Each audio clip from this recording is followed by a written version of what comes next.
Hello friends, this is your friend back with a new fanfic.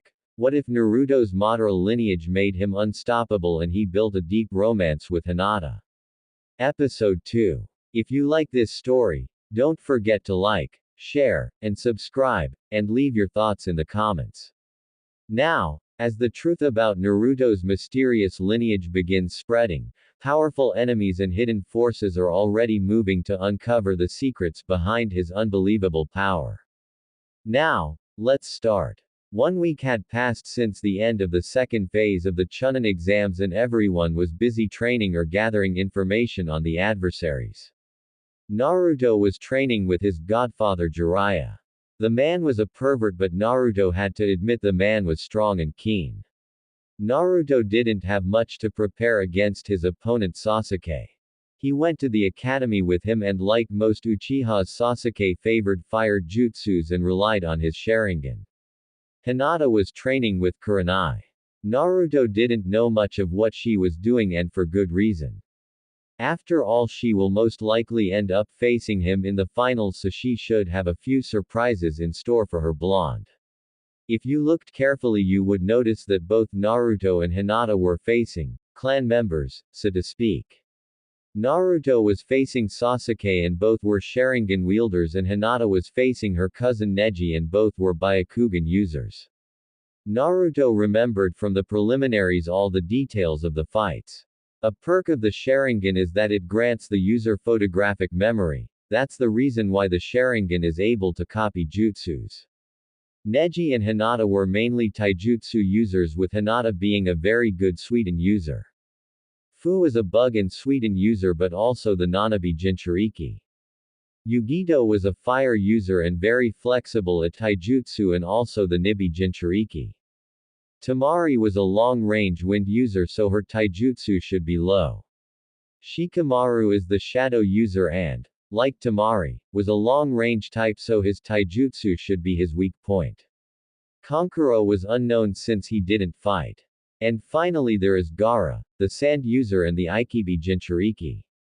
Naruto and Hinata were lying on the couch with Hinata wrapped in Naruto's arms with her back to his chest. They were relaxing after a long day of training. How did training go? Naruto asked as he caressed her hair gently. Good. I asked Asuma-sensei for some training on daggers and trench knives taijutsu, Hinata replied. Daggers, they suit you, beautiful and deadly, Naruto said. She turned around to face him and lightly kissed him and placed her head on his chest. Flattery will get you nowhere, she said, and he chuckled. Oh come you now, it's true. You are beautiful, he said, and she lightly blushed.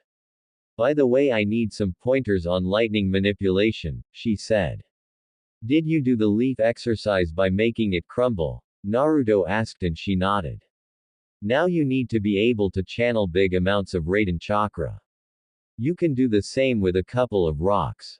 Since it's harder to channel chakra through them, you need to increase the output amount until the rocks breaks, he explained, and she nodded. And how did your training with the pervert go? Hinata asked and he laughed. Naruto told her about his godfather and how he was the writer of the Ika that Kakashi likes so much. As well as it can when you have an idiot of a godfather who is constantly distracted with his research, Naruto said, sighing. He taught me a few Kaiden jutsus. It's the only nature we share, Naruto explained.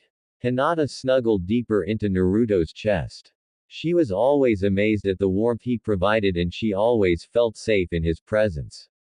They rested for a few minutes until Naruto remembered something he talked about with Jiraiya. Hey Haim? Naruto asked and she hummed in response. Did you know that your mother was my godmother? He asked.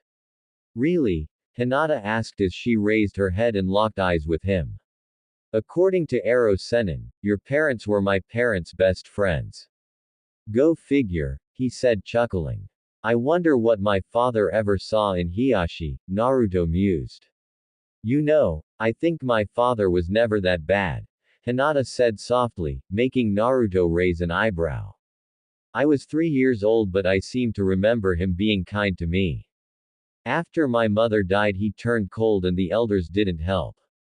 Then I was kidnapped and the result of my abduction forced Neji's father to be killed and delivered to Kumo as payment.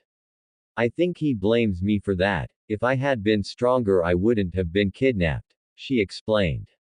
It was my fault. If I had been stronger, Hinata said, tearing up. Naruto lifted her up and cleaned her tears with his hands.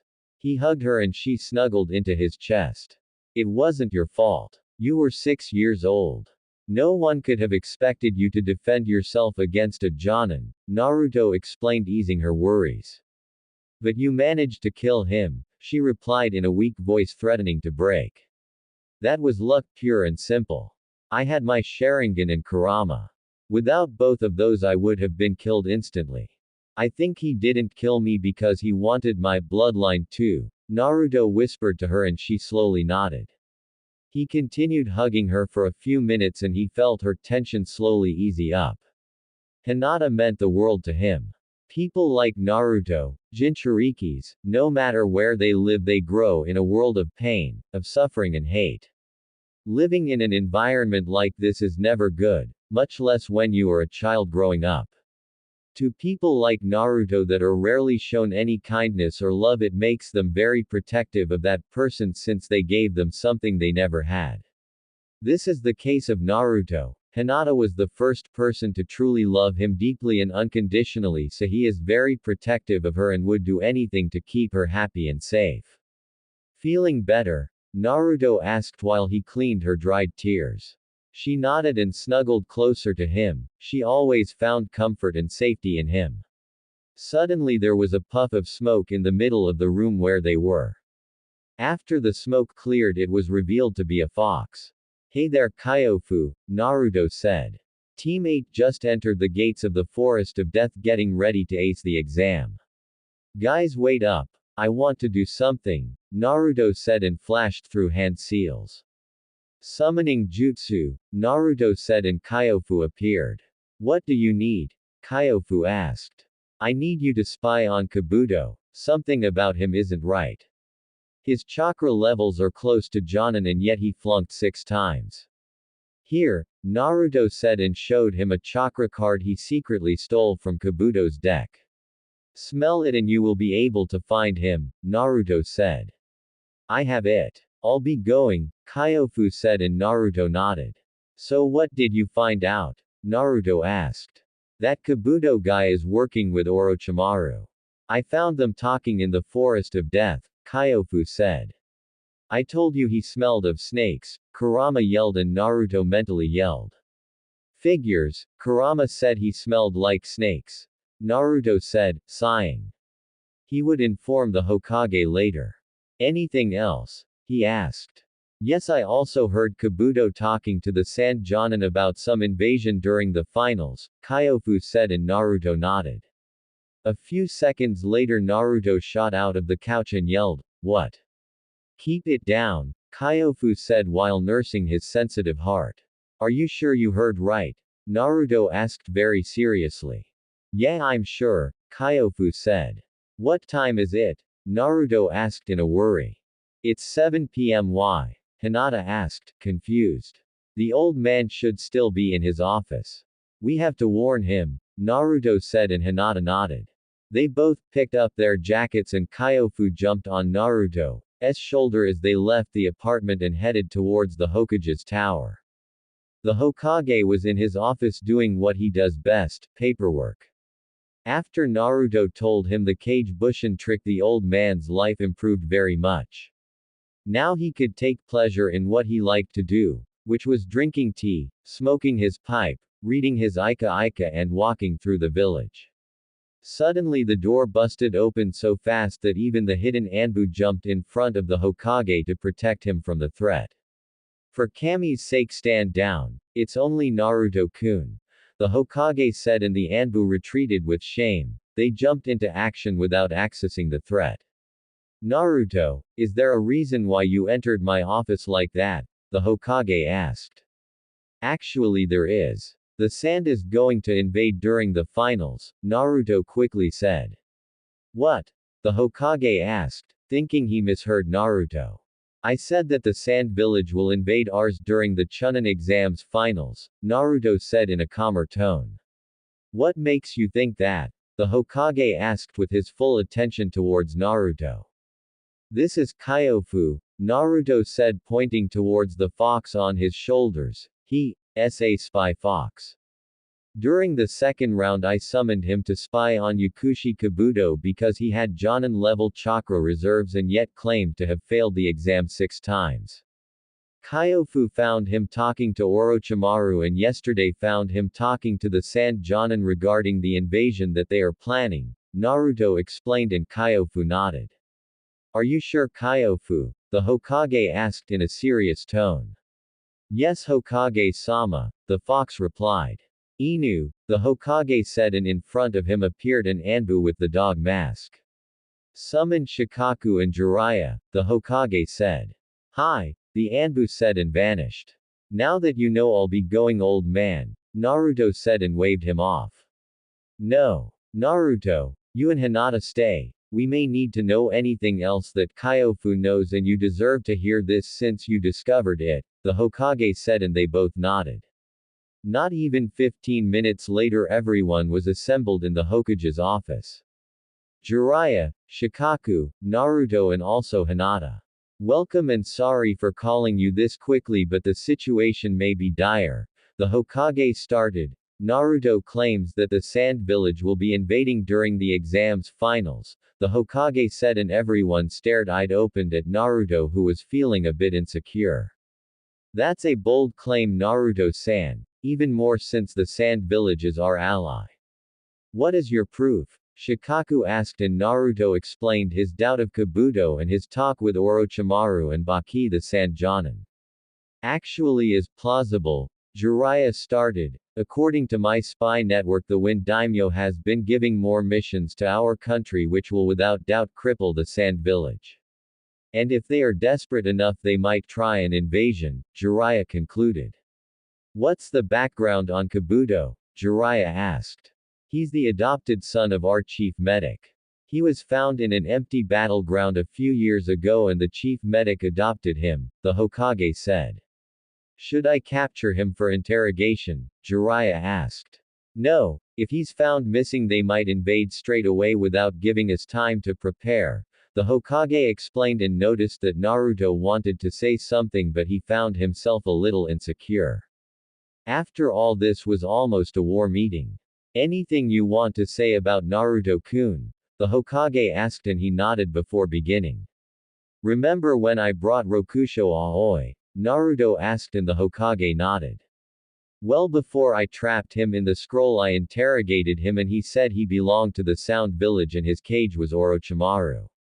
So isn't it possible that the Sound and Sand Village formed an alliance to attack us? Naruto asked, dropping the idea out loud. It's true. I've heard of a new village formed a few months ago and besides you had Sound Genin competing, Jiraiya explained. Also, it's very strange to bring the Ikibi Jinchuriki to participate in a Chunin exam when he's clearly mentally unstable unless you were intending to release Shukaku in the middle of the village, Naruto said. Naruto is right. I've heard rumors of the Sand Brat. He's as unstable as it gets. It wouldn't need much for him to crack, Jiraiya said. So everyone agrees they will most likely invade? The Hokage asked and everyone nodded. Well then let's plan for it. I'll immediately recall most of our shinobi that are on missions, the Hokage said. What about our evacuation routes and shelters? The Hokage asked. They are always prepared but we will stock some supplies just to make sure. Also we can't evacuate earlier otherwise they might suspect. Our best choice is a surprise counterattack once they start the invasion, Shikaku explained. They will focus on the most important objectives like the academy, hospital, IT department and the Anbu station, Shikaku continued but was interrupted by Naruto. I have a suggestion, Naruto started. I found a couple of barrier seals in my house that might serve our purpose. They can create a barrier dome around a building protecting it from damage. Also people inside can leave freely, however for someone to enter, Someone inside must open the barrier, Naruto explained. Barrier seals? Jiraiya asked. Yes, they belong to the Uzumaki clan. I've studied them and a Chunin can power the shield for a day. Their strength is directly related to the chakra that is powering them, so a Chunin can create a barrier that will hold anything below S-rank techniques, Naruto explained, and everyone had their jaw on the ground. The Whirlpool village was the home of the Uzumaki clan, the most renowned Fuinjutsu user in the world. It took the combined effort of 3 villages to bring a single clan. Looks like there is more than meets the eye with Naruto here. Troublesome blondes, Shikaku said. Very well. Jiraiya, I want you and Naruto to prepare the seals around our major buildings during these weeks. Be discreet, the Hokage explained, and both nodded. Now that the evacuation plans are set, what about the Shukaku? The Hokage explained. I can take care of him, Naruto said, and everyone turned to stare at him. Come again? The Hokage asked. During the finals we will face each other in combat. I'll defeat Sasuke, no doubt about it. Gaara will definitely win against his brother. During the second round we will face each other and I can seal Shukaku tight enough so he won't be a problem, Naruto explained. That is a very serious claim you are making about Naruto. Are you sure you can do it? The Hokage asked. He had no doubt that Naruto was strong and skilled, but to take on a Biju is a different matter. Absolutely, Naruto said and stared at everyone in the room with his M's glowing in its full power and gave shivers to everyone in the room. They could feel the power behind those eyes, the true power of the Sharingan, the power of Uchiha Madara. Troublesome blondes, Shukaku muttered. He would have asked, but it would be too troublesome to know. Since when do you have a Mangekyo? Jiraiya asked, completely shocked with his godchild. He knew very well the powers behind eyes like those. I have had it since I became Genin, but I'll tell you later, Naruto said. That is a very high risk you are taking, the Hokage said and thought for a moment. I'll trust you, but I will have Jiraiya on standby if necessary, the Hokage explained, and Naruto nodded. Don't worry, old man. Have I ever let you down? Naruto asked. No, but don't forget this is a Biju, the Hokage said. So, mine has 8 more tails, Naruto said, smirking. Very well, the early arrangements are prepared. Summon the rest of the clan heads to inform them and be discreet always, the Hokage said, and Naruto and Hinata left the room. It was an interesting night. The Raikage was in his office trying his best against the number 1 cage enemy, paperwork. He is a tall, dark-skinned man with a large muscular build, with his white hair combed back, a small mustache and beard. His face is very distinguished with pronounced cheekbones and tear troughs under his eyes, and a prominent crease across his forehead. He has pointed canines and his top lip also has a darker hue than the bottom one. The Raikage was called A and he was the son of the 3rd Raikage who was demoted after the Hyuga affair. Curse you, father, for leaving this paperwork nightmare for me, a cursed thought as he signed another mission report when suddenly there was a knock on the door. Enter, the Raikage said. The door opened and a woman entered his office. Mabui was a dark-skinned young woman with green eyes. She wore very formal attire consisting of a long-sleeved, high-collared dress shirt and skirt, along with a pair of long earrings and sandals. She wore her light gray hair pulled back into a bun with 2 bangs that fell on either side of her face. Mabui was the Raikage's assistant in dealing with paperwork. Raikage-sama, it appears that Yugito-san has made the finals during Konoha's Chunin exams, Mabui explained. Excellent. Please send a letter informing the Hokage that I will attend the finals, the Raikage said. Yes, Raikage-sama, Mabui replied. Darui, see, the Raikage called out, and in front of him dropped 2 shinobis. C is a young man with short, blonde hair and dark eyes. He wears a sleeveless black shirt with a 1 strap over one shoulder, white flak jacket, forehead protector, characteristic black, elbow-length arm guards, and the red and white Kumogakure shin guards along with a pair of sandal. Darui is a fairly tall, Dark-skinned man with a slightly bulbous nose, a lazy look in his eyes and shaggy, white hair which covers his left eye. He wears a high-collared, sleeveless uniform with loose-fitting pants, bandages on his wrists and the one strap over one shoulder flak jacket of a Kumogakure shinobi. Darui also has stylized characters for water and lightning tattooed on his right and left shoulders respectively, denoting his chakras nature affinities, water release and lightning release, as well as the fact that he has a Kekkei Genkei, the storm release. The tattoo on his left arm also signifies that he has inherited the third Raikage's black lightning. These two shinobis were the Raikage's main bodyguards. We leave for the Leaf Village at once, the Raikage said and jumped through the window breaking the glass during the process. Another window, Mabui sighed and walked out. Let's go Darui, said C as he prepared to jump through the broken window. This is so dull. I'll take the door and catch up to you, Darui said and walked out. Jiraiya was walking through the village heading towards his intended destination. If someone watched him they would see Jiraiya walking calmly, however inside his head Jiraiya was taking every precaution to make sure he wasn't followed. Why was he taking precaution, you might ask? The answer is rather simple. The destination was none other than the Namikaze compound.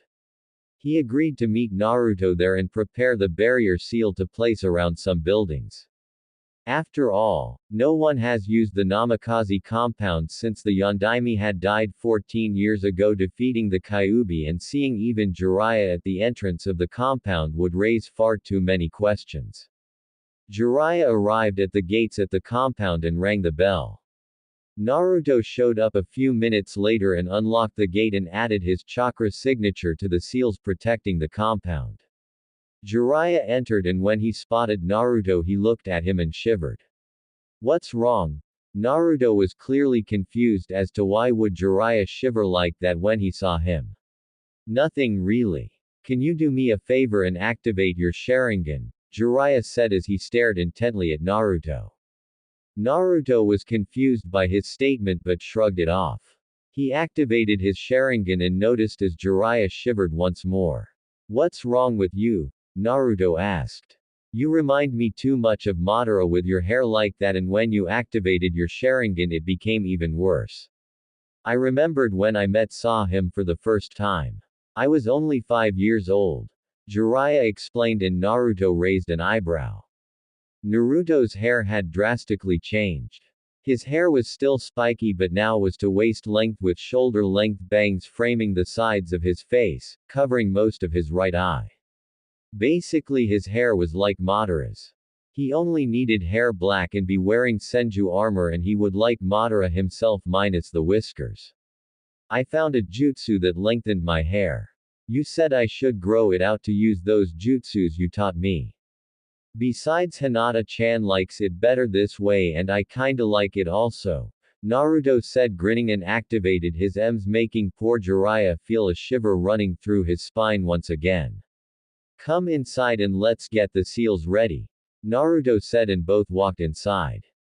Jiraiya felt nostalgic as he remembered being inside with Minato. He was walking with Naruto when he suddenly remembered one particular scene in his living room.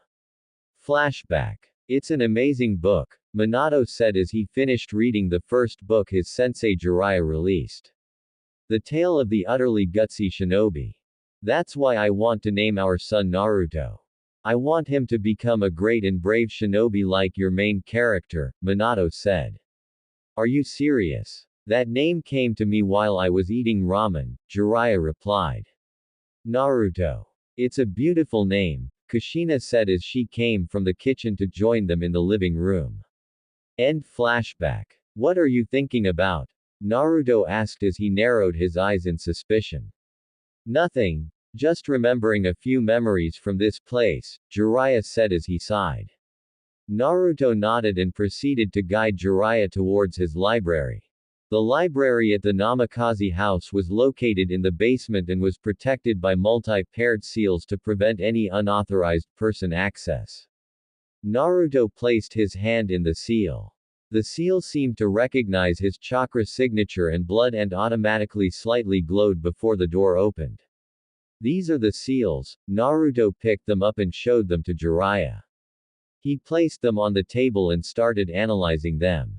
These are some high-quality seals. As expected from the Uzumaki clan, Jiraiya said after a few minutes.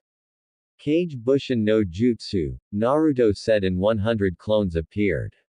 I want each one of you to replicate that barrier seal. Naruto ordered, and every single clone picked a small piece of paper and started writing the seal. Not even 5 minutes have passed and Naruto already possesses 100 copies of the barrier seal. That's some manufacturing speed, Jiraiya said, and Naruto chuckled.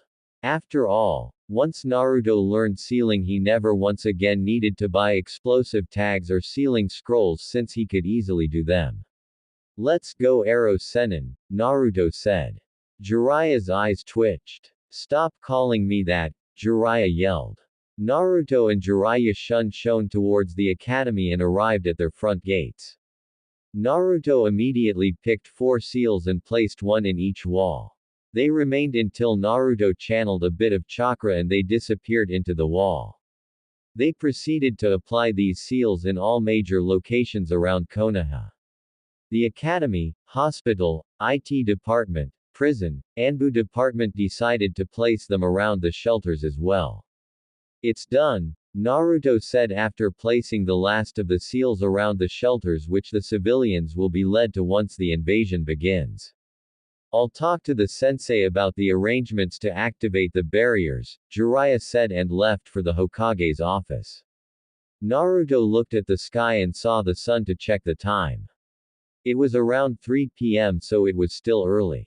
I might as well go visit him, Naruto thought as he activated the Shunshin. Naruto arrived at the hospital entrance. He never really liked hospitals, the feeling of death he got from it made him shiver. He entered through the main doors and calmly made his way towards the woman that was standing behind the desk. Good afternoon. Which room is Rock Lee in? Naruto politely asked. The woman raised her head to look at the person that was standing in front of her. The moment her eyes locked with him, Naruto could see the disgusted look on her face. You aren't allowed to visit him. Now leave, the woman sneered at Naruto. Naruto was getting tired of this. The treatment he received. The glares and names, he simply discarded them, but not allowing to do something that he had every right to do wasn't going to roll with him anymore. Naruto flared a bit of the Kyuubi's chakra, enough to change his eyes and affect his voice. Care to say that again? Naruto asked as his voice took a deeper tone. He watched the woman wince at the tone and watched her look at him and quickly shift her eyes away. Sorry about that, sir. Rock Lee is in room 201 inches, she quickly said, trying to get him to leave as it was getting hard to breathe and stand for that fact. Naruto quickly made his way towards room 201 to visit Lee. Even though it was a fight during a tournament, he still felt a little upset for causing him that much damage and pain.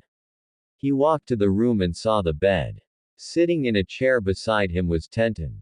Hey Lee, Naruto said as he walked through the door. Both Tenten and Lee turned to face him and smiled. Yush, my eternal rival, came to pay me a visit. I promise next time I won't lose, Lee yelled, making Tenten bonk in the head at all this yelling. I see you are feeling better, that's good, Naruto replied. He's feeling better all right. Before I came here I found him on the ground doing push-ups with his working arm, Tenten said, sighing, and Naruto laughed at his enthusiasm. You need to rest Lee, otherwise you are going to miss me kicking butt at the finals, Naruto said, grinning, and Tenten simply face-palmed. To someone so strong he could still act like a kid. I will do my best to recover in time. If I can't I shall do 1,000 laps around Konoha, Lee yelled yet again, and Tenten just decided to shrug it off. Why can't I have a normal person on my team? She said, sighing. By the way, I like your new hairstyle. It suits you, Tenten said. Thanks, I like it too, Naruto replied, rubbing the back of his head. It's good you are recovering, Lee.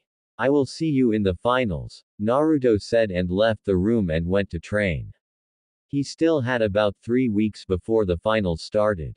Kanahagakure, also known as the Hidden Village Among the Leaves, was a shinobi village among many others spread through the elemental nations.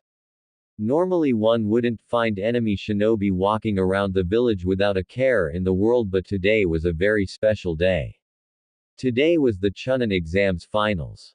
Today the competitors from various countries would face each other in mortal combat to prove their worth and try to gain a promotion to Chunin. The sun was slowly rising on the horizon and a warm breeze was felt flowing through the village. It was still early, but the village was already booming with movement. Stores were already open and many were seen walking through the streets. After all, the Chunin exams were a very important event anywhere. The early stages weren't anything special, but the finals is another matter completely different. During the finals many nobles and the daimyo himself would watch the games. They served as an alternative to war and to prove the worth of the shinobi belonging to certain villages. What no one expected, at least from the civilian side, was that war was much closer than they thought. The sun was coming up, slowly making his way up to the sky. A beam of light managed to get through the window and wake up our favorite blonde by hitting straight in the eyes. The sun, millions of kilometers away and yet deadly accurate enough to blind Naruto. Naruto grunted as he tried to shift his eyes away from the sun. He looked down and saw that his angel was still deep asleep. Awake up, Hinata-chan, Naruto said in his sleepy voice, slowly shaking her awake. Morning, she said and gave him a quick kiss. Naruto made a cage bushin to go prepare breakfast. Come on, we have to get up, Naruto said and she pouted, mumbling for 5 more minutes. What to do? Naruto thought and suddenly a light bulb flashed in his head, nearly blinding Kurama. Get up, Hinata-chan, you have your cousins to kick, he tried to say with a straight face. Hearing that, Hinata perked up and immediately got up. Let's go then, she replied and he chuckled. Then went to take a quick bath separately to freshen up and to truly awake since Naruto tumbled his way towards the bathroom bumping into a few things. They had a heavily caloric breakfast since they knew that there would be plenty of action today. After all, shinobi can eat pretty much what they want and still look good due to all the training and work they do. After breakfast they began preparing their weapons since they both knew that there was going to be an invasion sometime during the finals. They walked to the middle of the room until Naruto bit his thumb and sprayed blood across the wall. The reaction was instantaneous as the wall glowed for a moment until it seemed to disappear and show another room. In fact, Naruto drew a blood seal on the wall that created a space rift between his normal house and the Namikaze compound since he couldn't live there full-time for now. The seal was based on the Hirishin and opened a portal, so to speak, that allowed anyone to cross and literally walk up to the compound. Of course the wall was protected by the blood seal and only Naruto and Hinata could activate it since Naruto added her chakra signature to the seal. Naruto changed his outfit slightly. Since he knew that the sand was going to invade, he decided to use proper clothes. He kept his traditional orange pants, but he was wearing a sleeveless black shirt with mesh armor under it. He also had a gray chest-plated armor similar to those worn by the Anbu and arms guards with storage seals along the wrists. In his wristband there were his special Hirishin kunais, standard shuriken, Fuma shurikens and his personal favorites for crippling strikes, Senbon. What many people don't realize is that Senbon are deadlier than shuriken. It's extremely difficult to kill someone with shuriken unless it hits a critical area like the neck or the head, otherwise it won't pierce enough to kill the target. However, with Senbon one can hit one of many pressure points with them that can stun the enemy, put him to sleep and even kill them. Of course every weapon has its disadvantages and Senbon are extremely difficult to learn how to use and even more to actually hit the enemy where it was intended. Hinata-chan, where are the poisons? Naruto asked and Hinata replied saying that they were on the bottom cabinet in the second scroll. Hinata was very proficient in making poisons. She wasn't a very good medical shinobi, and let's be honest, she ate antidotes because she never had any training outside of reading, but for poisons, let's just say she was a natural. And poor Naruto was her guinea pig. Since he couldn't die due to any poison that he might get injected because of Kurama, Hinata usually tested them on him. She would occasionally throw a senbon towards an unsuspecting Naruto and watch the results. Naruto knew that his shy Hinata must have a sadistic side to her. Naruto opened the cabinet and unsealed the contents of the scroll to show 3 small vials with different colors and labels. The first vial was white and was paralyzing poison. This particular poison will shut down the user's nervous system from the neck down, effectively paralyzing him. The second vial was yellow and was sleeping poison, and like the name says, it renders the user unconscious. The last and final vial was black and was killing poison. Once infected, it would spread extremely quickly and kill the user in a matter of seconds or minutes depending where the senbon hit the target. Naruto dipped his senbon in these multiple poisons and sealed them in different seals so he could separate them. It wouldn't be much good if Naruto killed the person he was trying to capture. Speaking of weapons, Naruto offered his sword, the Raijin no Ken, to Hinata so she could use it in conjunction with her water attacks, similar to how the Nadaime Hokage did, but she refused. Hinata preferred using her daggers she learned how to use during this month. Her daggers offered more fluidity in her taijutsu style and she could channel wind or lightning chakra through them. In the end, it looked like the Raijin no Ken was going to become what it was before it was stolen, a family heirloom, until anyone decided to pick up the sword. Concerning Hinata's daggers, they were somewhat special.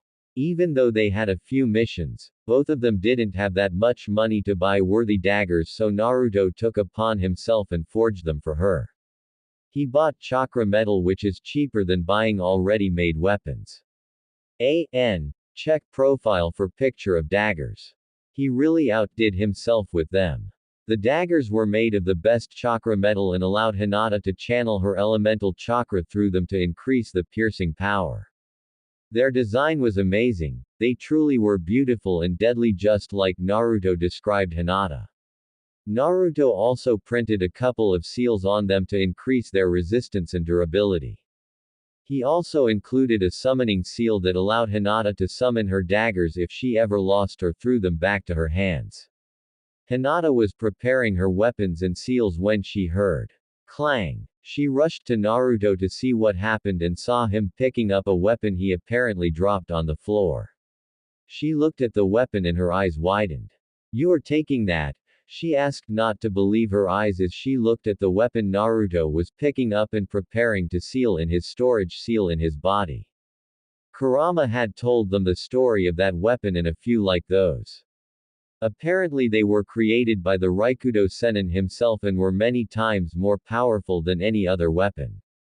To anyone not related to the sage himself, these weapons had massive chakra usage, and so, only a pure Uchiha or a Senju would be able to use those weapons properly. "I'm up against a Biju, give me a break. I'm pulling all the stops against him," Naruto pointed out. "So am I," Hinata folded her arms and replied. "Ah?" Naruto asked, not understanding what she meant. "You don't expect me to lose against Neji, right?" she asked. "Of course not," Naruto replied. "During the second round I'll be facing either Fu or Yugito," she stated. "Yes, but they aren't crazy," Naruto said, waving his hand trying to prove his point. "Let's hurry this up or we might be late," Naruto concluded and sealed his favorite weapon inside his seal. He wondered why his father never used it, maybe it wasn't his style. They quickly finished packing everything they needed. Naruto placed his hand on her shoulder and both of them flashed to the Chunin exams. This month, after Naruto had uncovered the invasion, he tried his best to spread his Hirishin seals through the whole village. Now he could be virtually everywhere in the village. They arrived just outside of the Konoha Stadium and quickly made their way inside. The stadium was packed full. Among all of the audience there were daimyos, important businessmen and shinobi from other villages who just came to watch. After all, the Chunin exams is where the best genins are. The cage box was located above the audience and they had a particular vantage point to watch the matches. They were the judges and so they needed to evaluate the contestants properly. There were 2 cages currently sitting in the cage box. The Hokage was the first and had 2 bodyguards. The first was Namiyashi Rado. His most distinct feature is probably the wheel-like scar on his face, running across the bridge of his nose and down across the left side of his face. He has brown spiky hair, dark eyes and wears the standard attire of the Konoha shinobi complete with a forehead protector and the standard flak jacket. The other bodyguard was the self-inducted super pervert, the gallant Jiraiya. In the third chair was the Yondaime Raikage and his bodyguards, Darui and C. Seems like Uchiha Sasuke is missing, commented. Yugito was the strongest genin they had in Kumo and he was expecting she could put all of these to shame, primarily the Uchiha. I heard he was training with his sensei Hitaki Kakashi so maybe he'd picked up his bad habit, the Sandaime said chuckling and snorted. The Hokage and Raikage were talking when they noticed the Kazekage arriving. The Kazekage was known for using his gold dust similar to how Gaara manages to use his sand. Greetings Kazekage-sama. I'm glad you made it. I hope you aren't tired, the Sandaime said. Not at all Hokage-sama. It was good they were in the leaf this year. You aren't the young man you once were for long travels, the Kazekage said. Don't treat me like an old man. I intend to remain Hokage for another 5 years, the Hokage said, making a narrow his eyes. Seems like you are missing the last Uchiha, Kazekage said. Like I told Raikage-sama. His sensei is Hitaki Kakashi and he's notorious for being late, the Hokage said and the Kazekage nodded and took his seat. He sat in the second chair, in the middle of the Hokage and Raikage. Now, shall we begin? The Hokage asked and they both nodded. The Hokage got up and went to the edge of the balcony. He used a voice amplification jutsu and said, Welcome ladies and gentlemen to this year's Chunin exams finals. This year we have many talented genins from Konoha, Kumo, Suna and Taki. Now without further delays let's begin the matches, the Hokage concluded and the crowd cheered. They can't start the matches without Sasuke-kun, Sakura yelled. Chill out Sakura. He still has time before his match begins, Kiba replied and she glared at him. Did Gaara kill the Uchiha? I told him to lay low, Baki thought looking at Gaara who looked surprisingly calm. Quiet down, it's about to begin, Ino said and they looked at the arena and noticed Hayate was about to speak. He's alive. In the arena Hayate was explaining the rules to the participants and they were pretty much the same as during the preliminaries. Let's begin, Hayate said but got interrupted by Hinata. Are we starting without Sasuke? She asked. He will have until his match to show up otherwise he will be disqualified, Hayate explained. Any more questions? Hayate asked and nobody said anything. Hyuga Neji and Hyuga Hinata stay. The rest of you go to the waiting area, Hayate said and everyone started to leave. They all left but Naruto didn't leave without saying goodbye and kissing her cheek much to her embarrassment. The rest of the genins all made their way to the middle of the crowd and joined with their respective senseis and teammates. Hey Haku, Zabuza, Naruto said waving at them. It's a shame you didn't enter in the Chunin exams Haku, Naruto said. Yes, my team wasn't ready yet.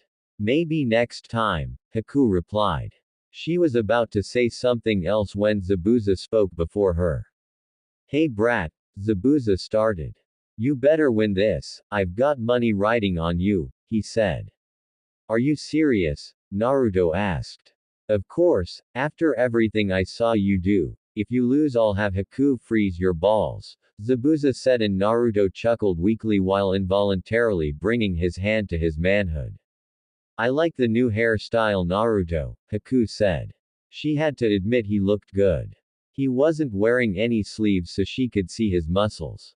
They weren't large or bulky, but they were of someone who trained hard, and his hairstyle was quite unique and looked good on him. Thanks, he replied and gave her a thumbs up. Look closely, Hanabi. There is no one who received the Hyuga blood like Neji, Hiashi said. Is he really that strong? Hanabi asked. She was the second daughter of Hiashi and the current heir to the Hyuga clan. He's very talented, nothing like your weakling sister, Hiashi said. You are in for a very rude awakening call, Hinashi. You are about to see the real Hinata, Naruto thought as he overheard Hiashi speaking with Hanabi. You should give up, cousin. Fate already declared me the winner, Neji stated in his smug smile. Hinata turned to Hayate and said, your name is Fate. I thought it was Hayate, she said, and everyone started laughing. 1. Neji even glared at Hayate. What? Hayate asked. It was funny, he said.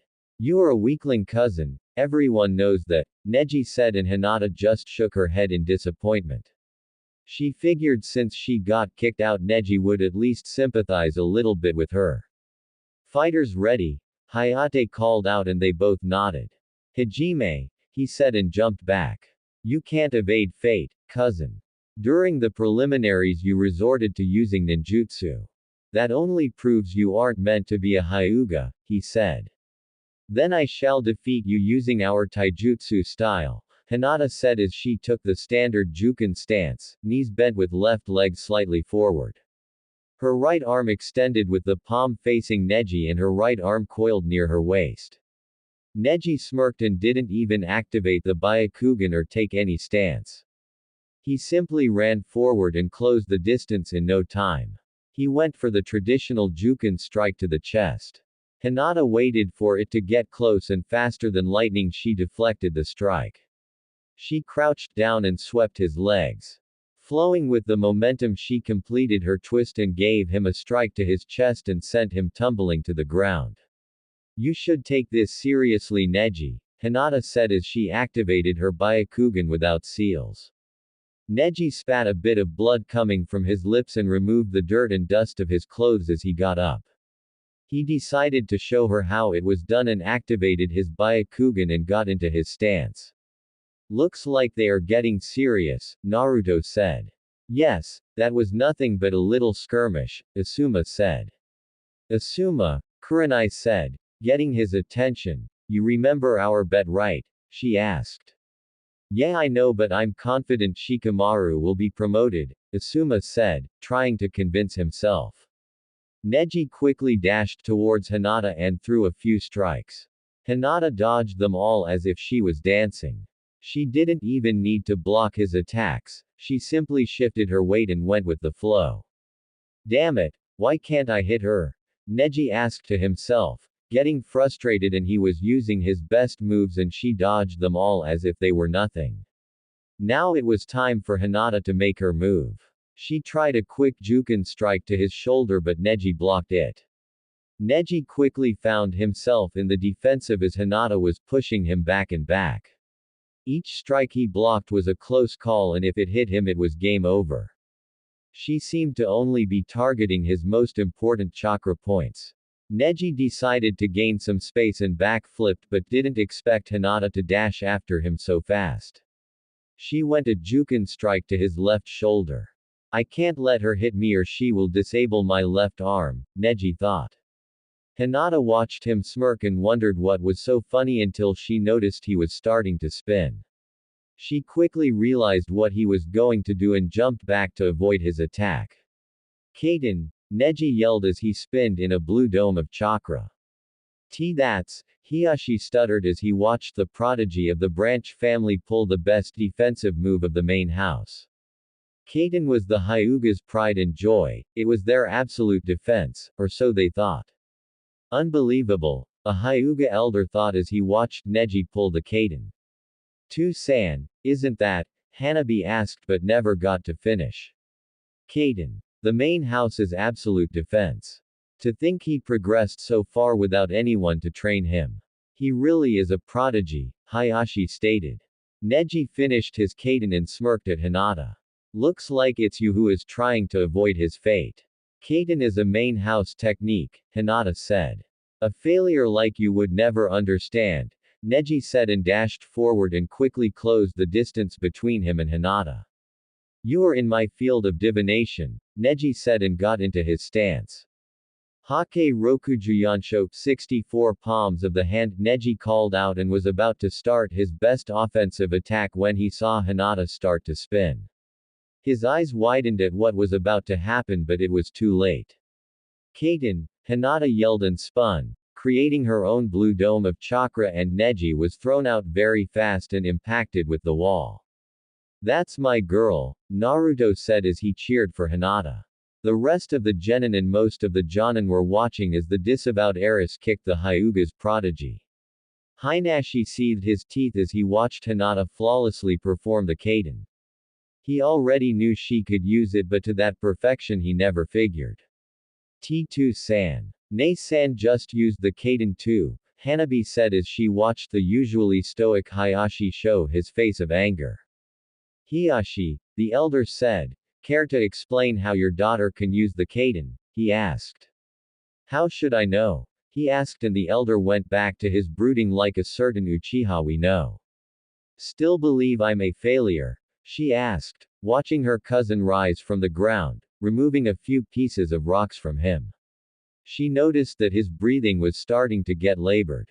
After all, the Kaiten did send him to the wall quite hard. I admit you're better than I expected. In the end it won't matter. I didn't think you could pull the Kaiten as well, Neji replied as he watched her. During this whole match he was yet to land a single strike to her, and yet she already delivered 2 strong strikes to him. He needed to end this fast, otherwise he would lose, and that he couldn't allow. Neji ran as fast as he could towards Hinata. Neji approached her and threw dust he had in his hand towards her eyes. Hinata didn't expect such a low trick and could only close her eyes. Neji smirked and took this chance to end it. Hake Rokujuyansho, 64 palms of the hand, Neji said as he got into his stance. 2 palms, Neji said and closed 2 chakra points in Hinata's network. 4 palms. 8 palms. 16 palms. 32 palms. 64 palms, Neji said, finishing his strikes as Hinata was pushed back but stood on her feet. In the stands, Hiyashi smirked in satisfaction as he watched her failure of a daughter put in her place. In the end you were nothing but a failure, Neji said, taking heavy breaths. He was about to talk to the proctor to give him the match when Hinata exploded in a puff of smoke. Neji's eyes widened when he saw Hinata disappearing in smoke. Kage Bushin? Neji asked in thought. He noticed Hinata quickly running behind him and turned just in time to receive her full attack. Hake Sanbyakurokuju Ashiki, 8 trigrams 361 palms, Hinata called out and began her onslaught. 2 palms. 4 palms. 8 palms. 16 palms. 32 palms. 64 palms. 128 palms. 256 palms. 361 palms, Hinata finished. In less than 5 seconds she closed all the 361 chakra points in Neji's body. Neji hit the ground with a thump, completely knocked out, and he was going to stay like that for a few hours. Winner by knockout Hyuga Hinata, Hayate called out. Naruto whistled as he watched Hinata perform a new attack. She looked like she was dancing. It was beautiful. In less than 5 seconds she completely shut down Neji's entire chakra network. Hiyashi's eyes were bulging out of his sockets as he watched her failure of a daughter defeat their Hyuga prodigy.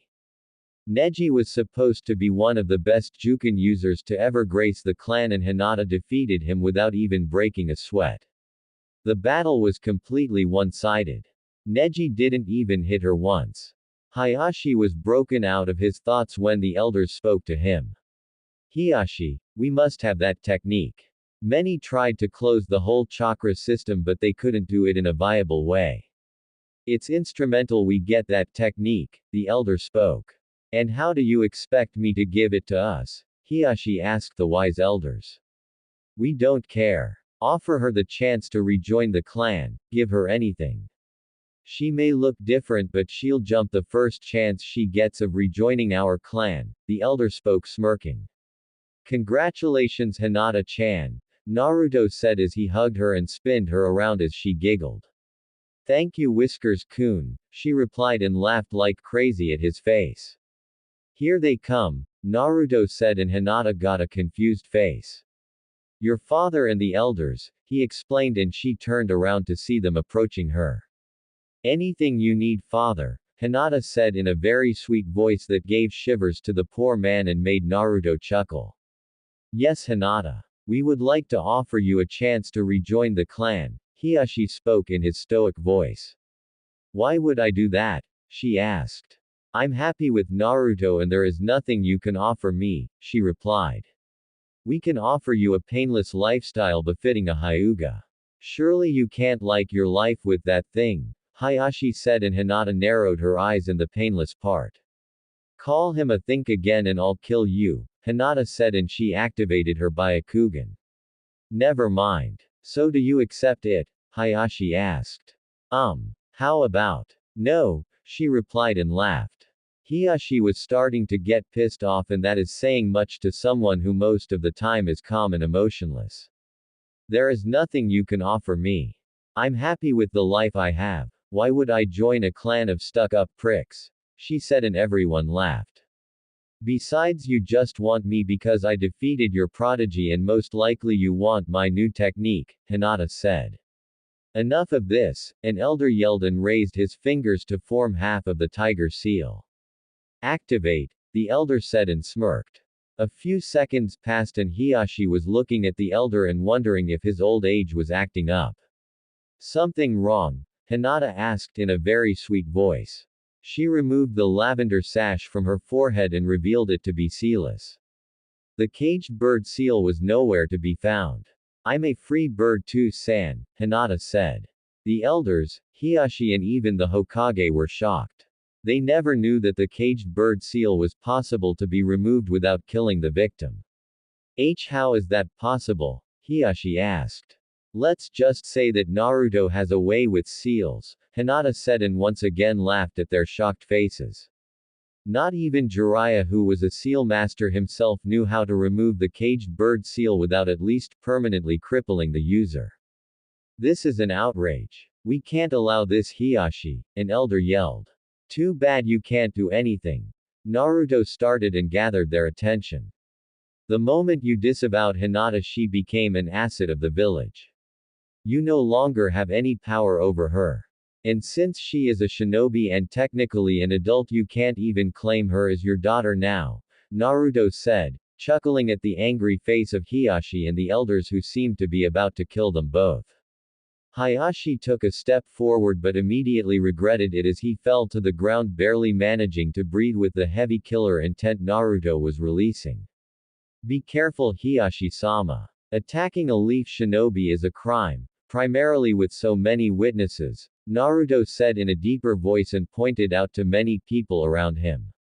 Pretty much everyone was shocked that Naruto managed to remove the seal from Hinata. Demon, Hayashi pointed out as he regained his breath and got up. Naruto was prepared to end his life as he broke the third law but thankfully the Hokage arrived just in time to prevent anything from happening. Hiashi, are you mental? The Hokage asked. Naruto is right, the moment you rejected your daughter you lost any authority over her. She belongs to the village now and it will stay like that until she chooses otherwise, the Hokage said and Hiashi scoffed. We shall have words later, Hayashi said in his regained stoic face as he turned around with the elders to their seats. That went well, Naruto said and Hinata nodded. The Hokage just sighed, saying that Naruto only gives him headaches. As if the civilian council wasn't enough now he had the Hyugas on too. I'm getting too old for this shit, the Hokage thought as he made his way back to the cage box. The old Hokage made his way towards the cage box and thought, that Naruto, to think he was able to remove the cage bird seal by killing the host. You would be so proud Minato, he has already surpassed you in seals. Everything alright Hokage Dono? The Raikage asked. Yes, that Naruto always gives me headaches, the Hokage said, sighing. Now that Hinata revealed that Naruto is able to remove the cage bird seal, the Hyugas will have a field day. Especially the main house since they treat the branch house like slaves. If the branch house managed to get rid of the seal they would surely rebel against the main house, and since they outnumber them almost 5-1 it wouldn't be pretty for the main house. In the end Hinata got off well and only got thrown out of the clan instead of being sent to the branch side of the family. Indeed. To be that skilled with seals at such a young age. He really honors the Uzumaki clan, the Raikage said. He will be a major threat in the future if he continues like this. What to do? The Raikage mused in thought. The Kazekage seethed his teeth and cursed the damn blonde in his thought. That brat is getting too dangerous. To think he managed to hold me long enough for the Anbu to arrive, even more is his work with seals. He might be able to remove the curse seal and I can't allow that. I'll make sure he dies today, Orochimaru thought. You didn't even see the tip of the iceberg Raikage, the Hokage said, making the Raikage narrow his eyes. Yes, I know he's the Kyuubi's Jinchuriki, the Raikage said, much to the shock of the old Hokage. How do you know? The Hokage asked, narrowing his eyes at the Raikage and studying him. You forget I have the Nibi Jinchuriki competing in my brother, the Hachibi Jinchuriki, is there Jonin-sensei. They all met before the beginning of the exams, the Raikage said, chuckling. But I wonder how much control he has over the beast, the Raikage said, eyeing the Hokage. Who knows? I never sensed him training with its chakra so I wouldn't know, the Hokage replied. He's your Jinchuriki and you don't know? The Raikage asked in disbelief. Like I told you, Naruto is very secretive and special. I know he's been training himself since he was 5 years old, the Hokage said, lightly chuckling. Did you know that when your father arranged the Hyuga kidnapping, Naruto was the one that killed the kidnapper and rescued the heiress? The Hokage said and chuckled even more when everyone stared at the Hokage thinking he was crazy. You surely must be joking. How can a 6-year-old kill a Jonin? True, he wasn't an elite Jonin, but still, a 6-year-old that didn't even enter the academy. The only thing I can think of was the Kyuubi helping, the Raikage said. I assure you I'm not joking about Raikage Dono.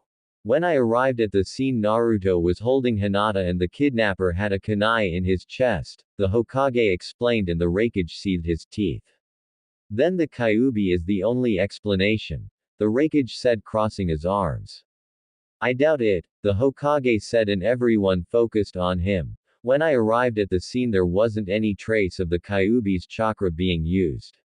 I didn't see the battle, but from what he told me Naruto tricked him with a clone and finished him when he got the opportunity, the Hokage explained.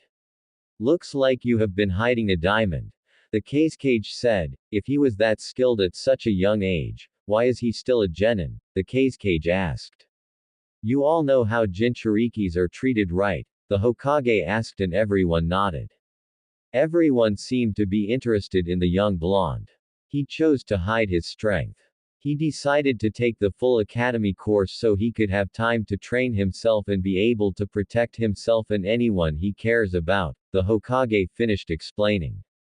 Deception. The true shinobi way, the Kazekage said. You know something about Raikage? The Hokage asked, chuckling. What? Raikage asked. Your village tends to create some of our best couples. You kidnapped Uzumaki Kushina and she was rescued by Namikaze Minato and they later became a couple. A few years ago you kidnapped Hinata and Naruto rescued her. Now they are boyfriend and girlfriend and are living together, the Hokage said, laughing. Are you saying you have another Yellow Flash and Red Death in the making? The Raikage asked. The Yondaime Hokage was something of a rival in terms of speed to the Raikage. The Yondaime was the only man to ever dodge a frontal attack from the tailgate while using his famous lightning armor. The Yondaime's wife and Naruto's mother was Uzumaki Kushina. In truth she was Senju Kushina, but no one knew. also known in the Bingo book as aka No Sheet Red Death due her vibrant blood-red hair. She was a very powerful kunoichi and extremely talented in Suiten ninjutsu and kenjutsu. I have faith in them. Every generation is supposed to surpass the previous, the Hokage wisely said. I've been wondering something. Hokage Dono wasn't Hyuga Hinata supposed to be the heiress? Why did she have the cage bird seal? And why is she living with the blonde brat if she is a Hyuga? The Raikage asked. Simple enough. Hinata's father thought she was weak and disavowed from the clan and placed the seal on her. Then she went to live with Naruto and things went on from there, the Hokage explained. Weak. She just defeated the so-called Hyuga prodigy, the Kazekage said. What can I say? Naruto has a way to encourage people and I bet he has been training with her since she was expelled, the Hokage explained. I look forward to seeing his match against the last Uchiha, the Raikage said. It will be an interesting match, the Hokage said. I wonder if he will reveal his Sharingan, the Hokage thought. Now let's continue watching the matches. It looks like the second match is about to start, the Hokage said and everyone turned to the arena. Fu from Taki and Niyugido from Kumo, please come to the arena to begin your match, Hayate called out from the arena. Good luck Fu, Yugido, Naruto said to both of them as they made their way towards the arena. Who do you think will win? Hinata asked. Naruto brought his right hand to his chin in a thinking pose. I don't really know what they can do so it's hard for me to say, Naruto started. If they use their partners then Fu would win if she has enough control. Otherwise can't really say because I don't know their individual skills, Naruto explained. Hey Kurenai-sensei you fought with Fu against those Oto Jonin when we went to Taki right? Hinata asked. Yes, why do you ask? Kurenai asked. She wasn't paying particular attention to their conversation since she was watching both Jinchurikis make their way towards the middle of the arena. We are trying to find out who will win since she will fight me next. What can you tell me about Fu? Hinata asked. Kurenai thought before beginning. Well for starters she didn't need to use her Biju's chakra. Her taijutsu was nothing special, I'd put her around low Chunin level. However her ninjutsu is far better, she was primarily a water user but she had a few secret and bug techniques, Kurenai explained. Hey, Naruto said and got their attention. I remember what Kabuto said about Yugido during the first stage of the Chunin exams. He said she was good at both taijutsu and ninjutsu so I would assume around mid-Chunin level on both, Naruto said. Nothing you can't handle, Naruto said and she nodded and looked to the arena. You sure have a lot of faith in her, Asuma said and he joined the conversation since his curiosity piqued when they began to talk. Of course I have faith in my girlfriend, Naruto said grinning and Asuma mumbled something about lucky blonde brats. Did you see what she did to Neji? He asked almost rhetorically. Everyone saw Neji getting his kicked by the supposed shy former heiress of the Hyuga clan. Yes I saw, good job. It will be good to be that arrogant, Asuma said chuckling. Though I never expected her to win, he said honestly. Don't you believe in my teachings? Kurenai asked in a dangerous voice. Of course not Kurenai-chan, Asuma quickly replied waving his hands trying to dismiss the situation before she casted a genjutsu on him. Cough. Whipped. Cough. Naruto discreetly said and Asuma narrowed his eyes at the blonde. What was that Naruto-kun? Hinata asked in a very sweet voice. Nothing Hina-chan, Naruto quickly said and Asuma slightly laughed. Troublesome women, Shikamaru said. Are both contestants ready? Hayate asked. Hi, both replied. Hajime, Hayate said and jumped out of their way. He knew they were both Jinchurikis and he didn't want to get caught in the middle of them. Shall we keep them out of the fight? Fu asked. Yugido thought for a while. Most of Yugido's techniques rely on her using her Biju's chakra. Not that she was weak without her cat but the fact she trained primarily in using her Biju, If removed, it would cripple her ninjutsu. How about we keep it to 2 tails max? Yugito asked. Sounds good, Fu replied and took a kunai and got in her stance as Yugito pulled her sword from her back. Yugito quickly ran forward and tried a horizontal slash. Fu quickly ducked and rolled to the side. She quickly got up and tried to kick Yugito in the chest. Yugito however managed to completely bend the top of her body backwards almost to a 90-degree angle, avoiding the kick as it passed safely above her. Naruto whistled when Yugito bent like that. That kind of flexibility isn't possible for humans. Even if she is a shinobi, bending at such an angle should have broken her spine. That's the Nibi's effect. Her hosts have an extremely high flexibility due to the fact Nibi being a cat, Kurama explained to Naruto. How come I have nothing useful from you? Naruto asked. Ungrateful brat. You have high regeneration and negative emotion sensing ability, Kurama explained. That's good and all, but that isn't particularly effective in combat, Naruto replied. What do you mean isn't useful? Your sensing ability coupled with your Sharingan makes it impossible for anyone to hide from you, Kurama explained. For someone who is so smart, he sometimes could still be a knucklehead. Maybe all that pretending during academy days affected him. Never thought of that, Naruto said, and Kurama's sweat dropped. Fu and Yugito exchanged punches, kicks and strikes for a few minutes. Even though the fight came tied, it seemed that Yugito clearly had the advantage in taijutsu. Her flexibility made it very difficult for Fu to hit her, even more since Yugito was using a sword. Kumo Ryu Kangiri Cloud Style. Flame Slice, Yugito said, slashed horizontally towards Fu. Yugito's sword was imbued with fire and as such it created a fire ring around Fu, preventing her from leaving the area. Sweeten. Mizoripa Water Release. Wild Water Wave, Fu said and gathered water in her mouth. She quickly gushed the water out from her mouth and quickly put out the flames. She's a water user. She will have advantage in ninjutsu, but I seem to have an edge on taijutsu, Yugito thought as she watched Fu performed a low-level sweetened jutsu to put out the fire. Kaiten. Gukakyu no Jutsu, Great Fireball Technique, Yugito said and unleashed a hot fireball towards Fu. Fu, noticing it was a fireball and not a fire stream, quickly jumped to the right, dodging the fireball. Yugito quickly appeared next to her and said, Kumo Ryu Omotegiri, Cloud Style. Front Slice. Yugito made a very fast horizontal slice and Fu's head separated cleanly from her shoulders. Yugito didn't think she would have been defeated this easily, and her suspicions were true when Fu turned into a piece of rock, showing Fu performed a kawarimi.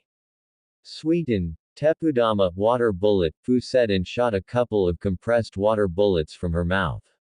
Yugito turned just in time to see Fu perform the jutsu.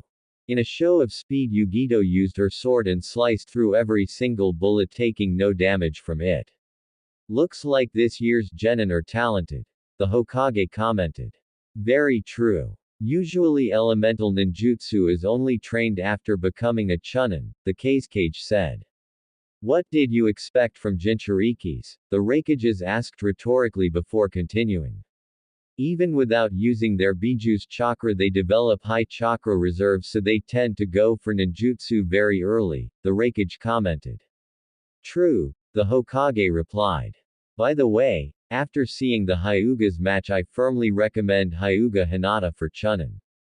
She remained calm even though her opponent was taunting her, and she displayed a high level of taijutsu, the Hokage explained. Agreed, both the Kazekage and the Raikage said. As expected, Yugito has the advantage in taijutsu, but they seem to tie in ninjutsu. If this continues, Yugito will win, Naruto said. I have better taijutsu than Yugito and I mainly used suits on ninjutsu, so if Yugito wins I have the advantage, Hinata thought. Looks like they are about to take this up a notch, Naruto said, and they turned to face the arena. Shall we bring our partners into the battle? Fu asked and Yugito eagerly nodded.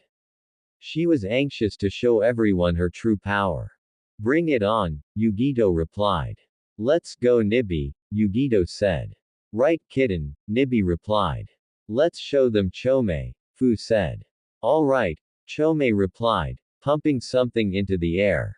Not really sure if it was a wing or an arm. Everyone in the crowd watching in amazement as red chakra seemed to envelop both contestants. The red chakra radiated from both her stomachs and swirled around them before stopping. When it stopped, both of them were fully enclosed in a semi-transparent red chakra cloak with two tails swirling in their back. What's happening? Sakura asked. She had never seen someone being enveloped in a chakra. In fact, she had never even heard of red chakra for that matter, so what she was seeing was completely known. That is what is called the Jinchuriki cloak. Naruto explained. What? Sakura asked, not really understanding. Do you know what a biju is? Asuma asked. You mean like the kyubi? Sakura asked. Yes. There are 9 biju starting from the ikibi and ending in the kyubi. People that have a biju sealed inside them are called Jinchurikis, and when they use their biju power, that's what happens, Asuma explained, pointing towards the arena. Wow! Sakura said, astonished. But, Sakura started and everyone turned to her. I thought that the Yondaime killed the kyubi, but you can't kill a biju, which means that someone in our village has the kyubi inside of him, Sakura said. You are smarter than you look, Naruto said, chuckling. Shut up, Naruto baka, Sakura screeched. Asuma-sensei, who is our Jinchuriki? Sakura asked, and Naruto looked at Asuma to see if he was going to reveal it to her. Everything about the kyubi is a secret. Only Chunins and above know about him, Asuma explained, and Naruto sighed in relief. He didn't want to have to explain everything to the crazy Banshee. Knowing her, she would probably want Naruto to release the kyubi and give it to Sasuke. Some secret, Naruto thought, not realizing he said it out loud. What do you mean, Naruto baka? Do you know him? Sakura asked, but it was more of a demand. Keep it down, Sakura, and yes, I do know who he is, Naruto replied. How can a baka like you know? Sakura smugly asked. Kurama said, and Naruto chuckled in his mind. Can't do a Bijudama here, but I can do a Rasengan, Naruto replied. Why do you want me to tell you? Naruto asked. I want to know who he is so he can give it to Sasuke-kun, Sakura said, and everyone stared at her. Is she crazy? Asuma asked in thought. I need to talk to Kakashi to see if he sends her to a few sessions with Inoichi, Kurenai thought. That level of obsession is going to be her downfall sometime. Damn, that is some dedicated fangirl, Kurama said. How do you know about fangirls? Naruto asked curiously. Let's just say I was very popular when I was a kid, Kurama said, slightly embarrassed.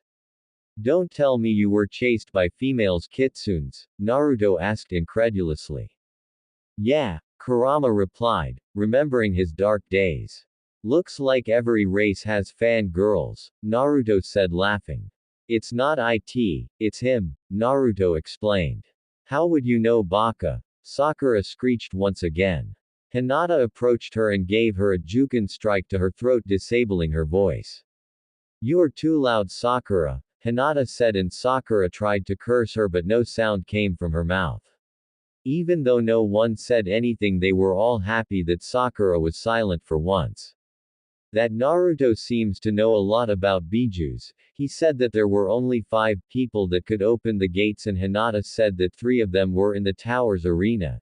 If Fu is a Jinchuriki and can open the gates, it stands to reason that Naruto is the Kyuubi's Jinchuriki. That would explain his treatment. Troublesome blondes, Shikamaru thought as he overheard the entire conversation. If you stop screaming, I'll open your tenketsu, Hinata said, and Sakura nodded sadly. Naruto, Sakura said calmly while looking at Hinata. She nodded and Sakura continued. How do you know that the Kyuubi is a he? She asked. I've read a lot about them. And even though they aren't humans, they aren't things. For instance, Yugito has the Nibi sealed inside of her. She's a cat. The Biju have their own personality like every other animal out there. Naruto explained and Sakura nodded. So, Sakura began. Will you tell me who the Jinchuriki is? She asked in a very sweet voice, trying to know who he is. Why do you want to know so badly? Naruto asked. Oh come on Naruto, I want to know too, Ino said. Everyone stared at the blonde, wondering if he was going to tell them who he was. The rookies were all oblivious about the Jinchuriki's identity, but among all of them there were a few that knew. The joins, of course, Hinata and Shino and the Sand team. Are you sure you want to tell them? Hinata asked. Yes I do. They will find out eventually and might as well tell them now and get this over with, Naruto said, and everyone turned to him. Fine, I'll tell who he is, Naruto said, and everyone almost had a star in their eyes. First I'll say that he's our classmate from the academy, Naruto said, and everyone was shocked. Naruto chuckled and continued. My name is Uzumaki Naruto, Jinchuriki of the Kyuubi no Yoko, he said, and an immediate silence followed his proclamation. Yeah right. The dead sun has the most powerful Biju sealed inside of him, Kiba said, and everyone snapped from their stupor and laughed. You want me to show you my version 1 cloak? Naruto asked, and they all stopped laughing. Are you serious? Kiba asked. Naruto summoned the Kyuubi's chakra and immediately went to his version cloak with 2 tails as well. His eyes were blood red with black vertical slit, his whiskers were more pronounced and his fangs grew bigger. Around his body the same semi-transparent blood-red chakra cloak with 2 tails swirling behind him. Deadly, Naruto replied, but his voice was deeper than his usual due to the Kyuubi's chakra. Believe me now? He asked, and they all nodded, slightly scared of his new voice and appearance. Now that you know, what are you going to do? He asked. Nothing, Kiba said. You don't think I'm a monster? Naruto asked. Naruto didn't really care what they thought. As long as he had the people that cared for him, he was happy. Of course not. I know the difference between kunai and the scroll, Kiba said. Thanks, maybe you should tell that to the villagers, Naruto said, sighing as he focused on the fight that was going on in the arena. The arena was almost totally destroyed from the battle between 2 Jinchurikis.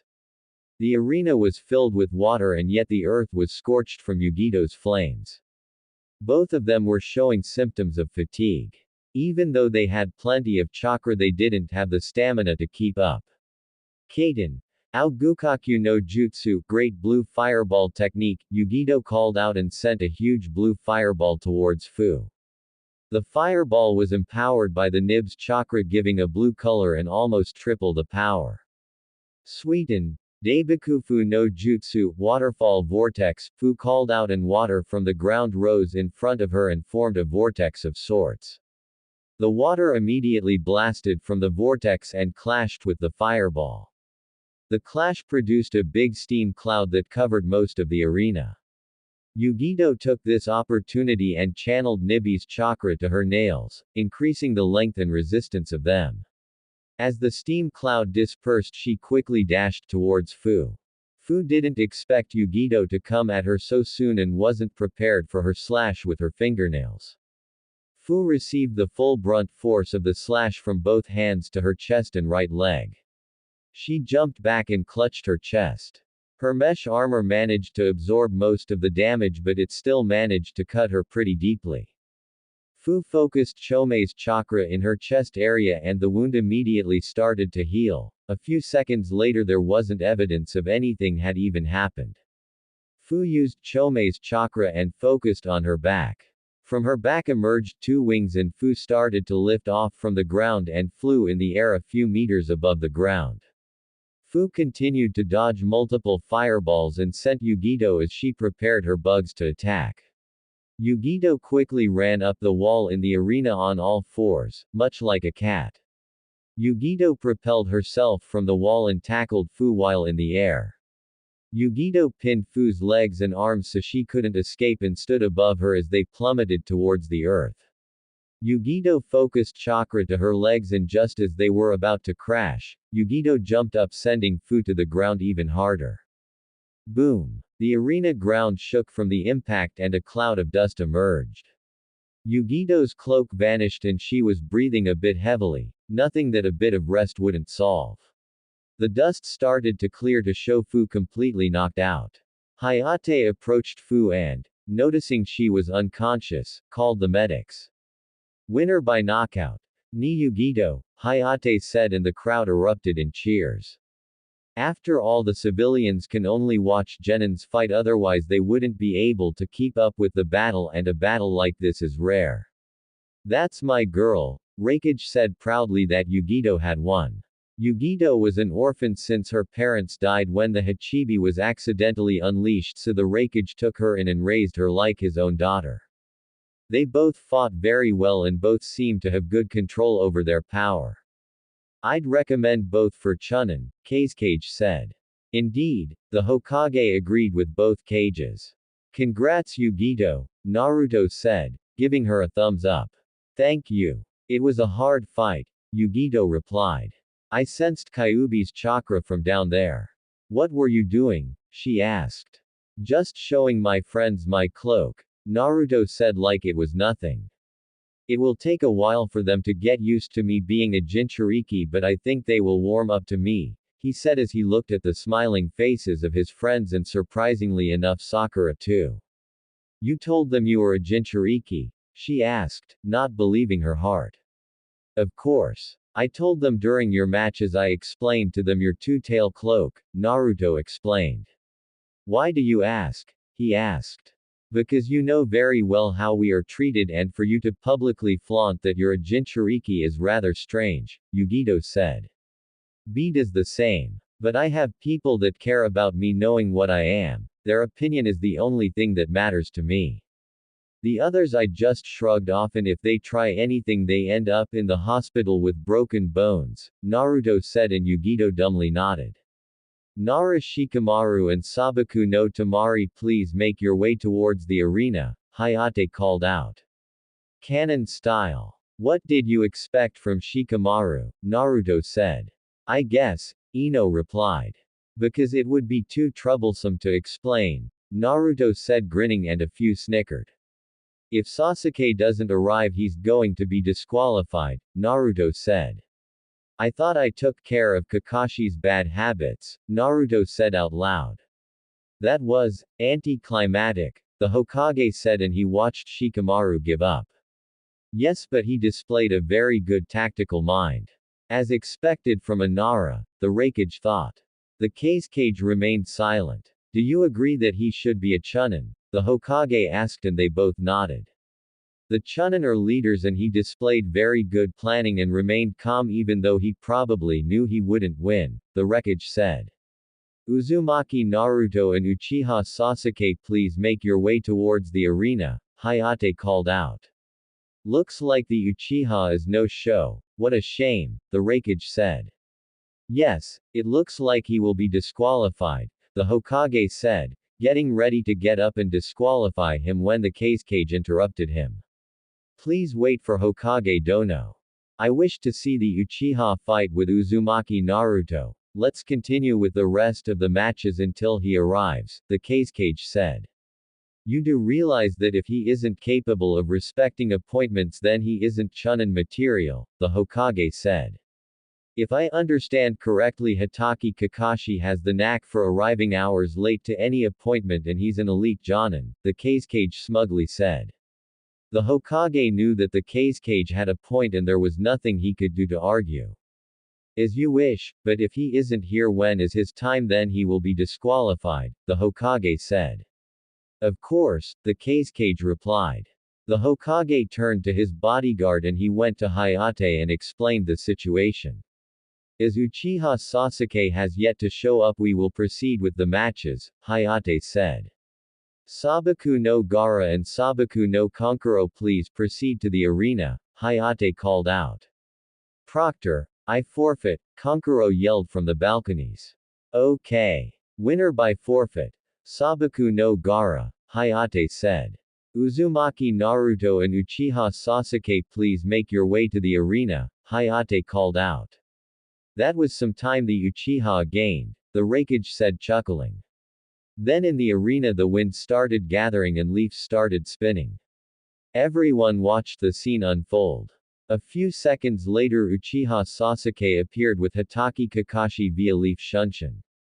I hope we aren't late, Kakashi said while sheepishly rubbing the back of his head.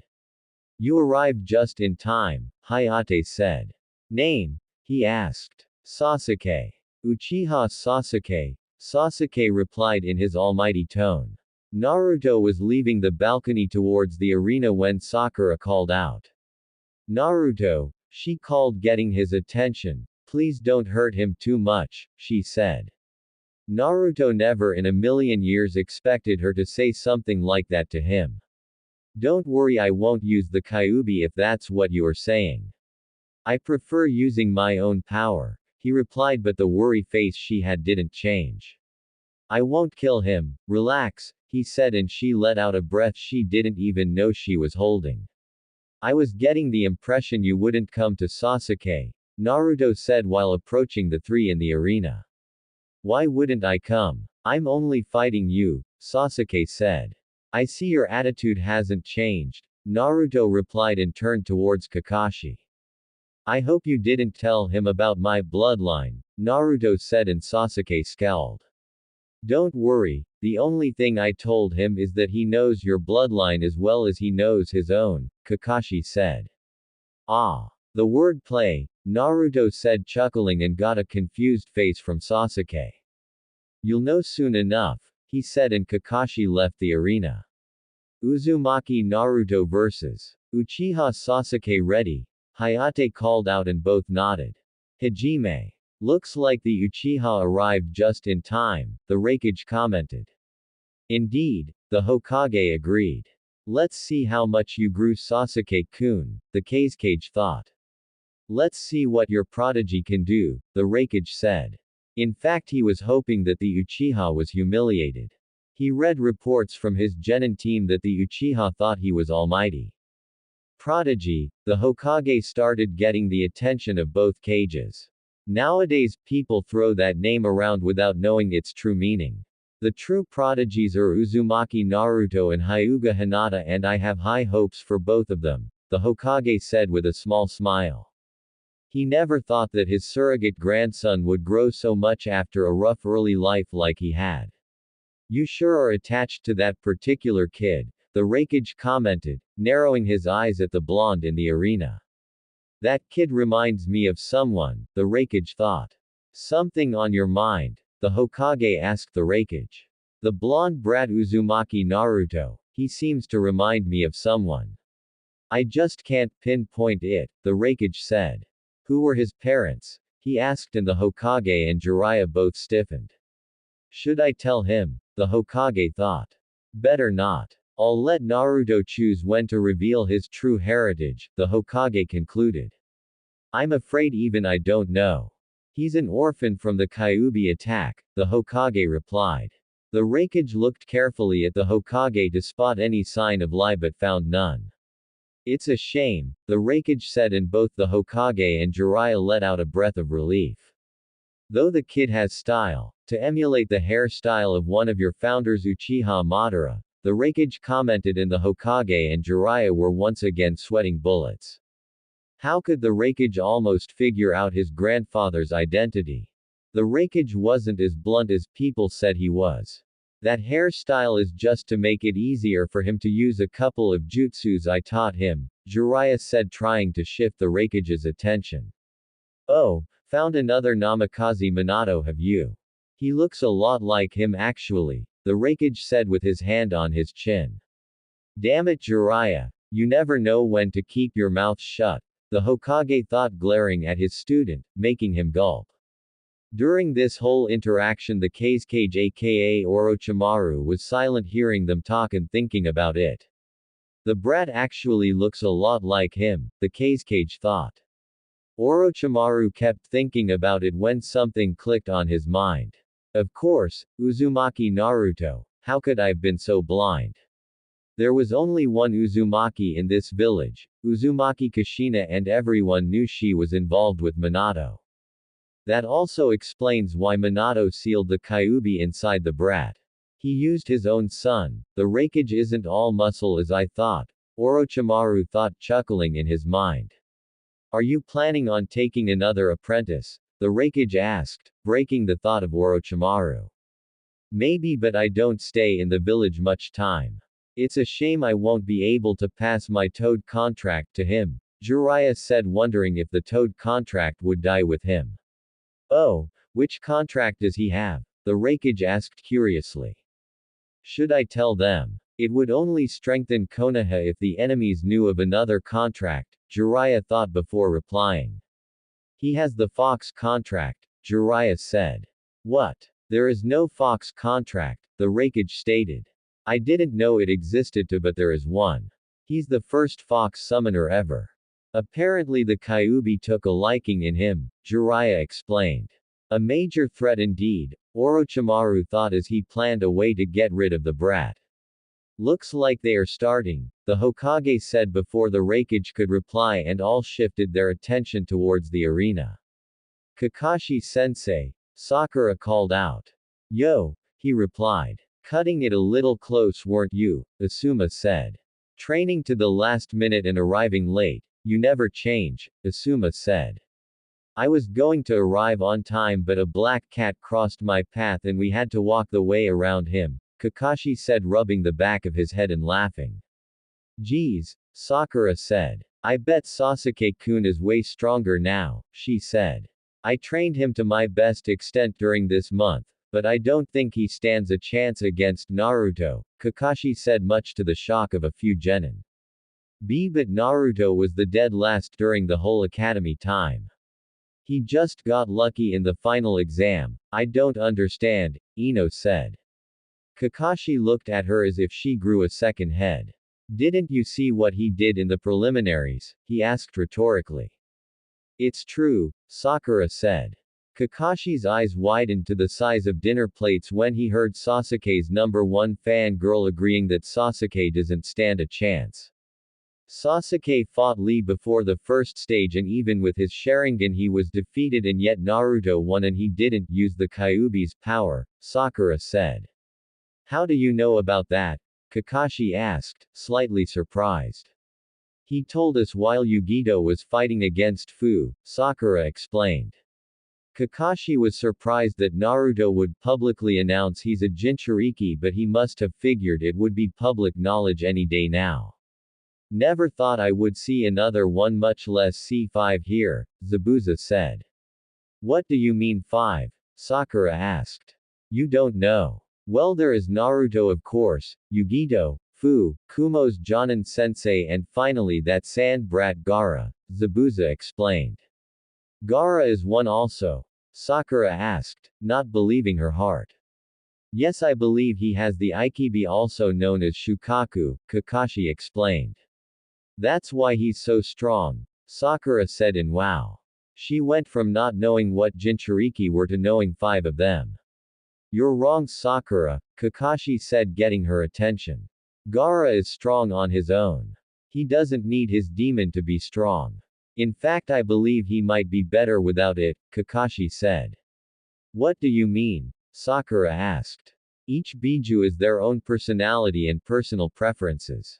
Shukaku tends to drive their hosts crazy, so they might set him free. That's why Gaara is so unstable, Kakashi said, and all of the genin shivered minus Hinata, who already knew all that. Don't worry, if that ever happened we would take matters into our own hands, Kakashi said. It's best they know about this so they can get out of the way when it begins, Kakashi thought. Sakura and the rest of the genins sighed in relief. However, the Jonins and even Zabuza himself knew what would happen, and they were all ready in case Naruto couldn't handle Gaara. Hajime, Hayate called out and jumped out of the two. Ready, Sasuke? Naruto asked as he got into his dragon fist stance. Naruto looked at Sasuke and noticed he hadn't moved since the match started. He didn't even have any stance. Don't tell me you don't consider me worthy of fighting, Naruto asked. That's right, Sasuke said, pointing at him. I don't even want to waste any time fighting some clan-less shinobi and trash like you, Sasuke said, and Naruto immediately dropped in stance. Just because you are wearing Anbu chest plate armor and you grew your hair doesn't mean anything against me, Sasuke said. You are nothing but a loser. I bet you're whore of a mo. Sasuke didn't get to finish as Naruto blurred from his position and slammed his fist right into Sasuke's face and sent him tumbling to the ground. You can call me what you want, but I won't allow you to insult my parents, Naruto said, getting ready to smash his pompous face into the dirt. Sasuke got up and cleaned a bit of blood from his lip. He activated his Sharingan and got into his stance, the interceptor fist. Touchy are we? Sasuke smugly asked. Looks like the brat wants physiological warfare, Kurama said. Don't worry, I've a few things to give him back. I know some stuff about his massacre and his brother if need be, Naruto replied in thought. Looks like you are taking me serious, Naruto said. I don't need to worry about Udobi. Only an Uchiha can defeat an Uchiha, Sasuke simply said. Is that right? Naruto asked rhetorically. Sasuke smirked and went through a few hand seals and shouted, Kaden, Gukaku no Jutsu, great fireball technique. Sasuke sent a medium-sized fireball towards Naruto, who remained in place and took the full force of it. Sasuke smirked as he watched his attack hit him head-on and burn him in a pile of flames. With his Sharingan activated, he knew Naruto didn't dodge. The smoke cleared and Sasuke immediately dropped his smile, seeing Naruto completely wrapped in his spiky golden air. Ninpu, Hari Jizu, Needle Guardian, Naruto said as his hair started to shrink back to his original size. Naruto immediately flashed trough hand seals of his own and said, Ninpu, Kabari Senbon, Hair Needle Senbon. Naruto's hair extended once again and enlarged. Naruto bent slightly forward and sent a barrage of Senbons made of his hair towards Sasuke. Sasuke said, Kaden, Gukaku no Jutsu, great fireball technique, but this time instead of a focused fireball he transformed it into a constant stream of fire, much like a flamethrower. Sasuke's fire clashed with Naruto's Senbon, vaporizing them, but Sasuke quickly ran out of air in his lungs and was forced to stop his fire. The Senbon kept on coming and Sasuke was forced to start evasive maneuvers. I can't keep dodging with this speed or I'll tire out quickly. I have to retaliate, Sasuke thought. Sasuke took a few shurikens from his pouch and threw them at Naruto while going trough hand seals. Shuriken Kage Bushin no Jutsu, Shuriken Shadow Clone, Sasuke said as his shurikens multiplied into dozens upon dozens. Naruto, seeing this, dropped his hair attack and decided to give him a taste of his own medicine. Futon, Repusho, Wind Wave, Naruto said and clapped his hands together. He channeled chakra to the wind around him and suddenly a powerful gust of wind emerged from his palms and crashed into the shurikens. The shurikens stopped mid-air and changed their direction before gaining speed and heading towards Sasuke. Sasuke saw the attack incoming and took a kunai to start deflecting. When he knew he was getting overrun by the amount, which ironically enough it was him that created that many, he jumped to right to dodge the rest. Why couldn't I copy those jutsu? Sasuke asked in thought, getting pissed off. Naruto saw the scowl on his face and decided to push him a little further. Sad that you couldn't copy these jutsus, Naruto asked. Why the hell can't I copy you? Sasuke asked, losing his temper. You still don't know how to use your eyes, Naruto said, making Sasuke narrow his eyes at him. No pun intended. Your two-tomoed Sharingan can't keep up with my hand seal's speed and because of that you aren't able to copy my jutsu. Simple as that, Naruto explained. A shame really, Naruto said sarcastically. How do you know so much about the Sharingan? Sasuke asked, yelling at him. Sasuke, I thought you were smarter than this, Naruto said, grinning. Naruto was picturing Sasuke's smug face when he showed another pair of Sharingan eyes. What do you mean? Sasuke asked, confused. First, I know a lot about the Sharingan. 2. I said people consider my bloodline the strongest in the world. Third. Kakashi said you knew my bloodline as well as you know yours. What do you get from this? Naruto asked, watching Sasuke's face suddenly light up in realization. Why you don't mean? Sasuke asked, stuttering for the first time. Yes I do, Naruto said and closed his eyes. He slowly opened them to show a glowing pair of fully matured Sharingan eyes. You can't be. Sasuke said, watching a three-tomoed Sharingan glowing in the Dobi's eyes. Kai! Sasuke yelled and flared his chakra, but nothing happened. Kai! Sasuke repeated, but the Sharingan remained. I can't dispel it because it isn't an illusion. I have the Sharingan, oh almighty. Last. Uchiha, Naruto smugly said. How dare you have those eyes? You don't deserve them, Sasuke yelled and ran to Naruto at full speed with a sloppy stance, losing his better judgment due to his anger. Sasuke was getting closer and closer to Naruto, and faster than lightning Naruto kicked Sasuke hard in the chest and sent him flying to the wall. Sasuke slowly got up, coughing a bit. Now Sasuke-chan, don't get mad just because my eyes are fully matured and yours aren't, Naruto said, making Sasuke's eye twitch in annoyance. You know Sasuke, Naruto started getting his attention. I awakened my Sharingan at 5 years old and at 6 I already had them fully matured, Naruto explained, and Sasuke's eyes almost popped out of their sockets, but Sasuke managed to hold them in place, otherwise he would lose his precious Sharingan. Sasuke boiled. If looks could kill, Naruto would be dust by now. I told you, you weren't as special as you thought. You only activated your precious eyes a couple of weeks ago while I already have fully matured Sharingan for almost 8 years, Naruto said, grinning and mentally congratulating himself. It felt so good to rub his fully matured eyes on Sasuke's arrogance, and if Naruto showed him his M's, then Sasuke would more likely faint, but he would keep the M's as an ace. His M's might not have any powerful direct attack for now, but it was his ultimate defense. Unless I send my enemy to my pocket dimension and let him starve to death, Naruto thought, chuckling, considering what types of attacks he could use with his Kamui, but quickly refocused on the battle at hand. Now Sasuke, Naruto started with his Sharingan spinning. Let me show you the true power of the Sharingan. Another Uchiha, Raikage said, stupefied. Now I understand when you said he was special. To think you had another Uchiha hidden, Raikage said, chuckling. Another pair of Sharingan eyes, delicious. A shame I can't risk using his body due to the Kyuubi, Orochimaru said, sighing as he watched Naruto's eyes glow in all their power. He would be a much more appropriate vessel than Sasuke-kun. Oh well, Orochimaru sighed, knowing you can't have everything you want, but, in the end, Sasuke's Sharingan would suffice. The Hokage laughed. Yes, he's very special and powerful in his own way, the Hokage said. Make me proud, kid, Jiraiya thought as he watched his godson present his Sharingan to the last Uchiha. Kakashi watched with pride as Naruto unveiled his bloodline.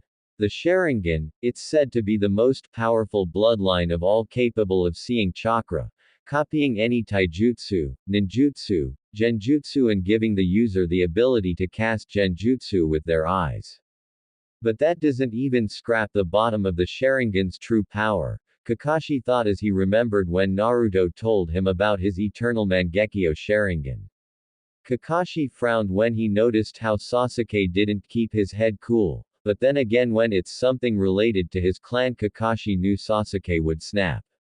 Shish Sharingan, Sakura said. And like Kakashi-sensei, they have 3 black things, she said in wow. The black things are called tomos and the eyes are fully matured when they have 3, Kakashi explained. Every single genin was shocked minus Hinata and Shino, of course. The elders of Konoha had their jaw in the ground as most of the civilians. That brat, now I understand how he could keep up with me, Zabuza commented as he remembered a few spars he had with him. Yes, and I also understand how he could see my moves when I used my ice mirrors on him, Haku said, remembering their battle in the wave and how Naruto was able to dodge every single Senbon she threw at him. Sharingan, one of the Hyuga elders gasped. This changes everything, Hiashi said. He already had a plan regarding the Uzumaki brat, but now that he knew about the Sharingan, things would have to be arranged differently.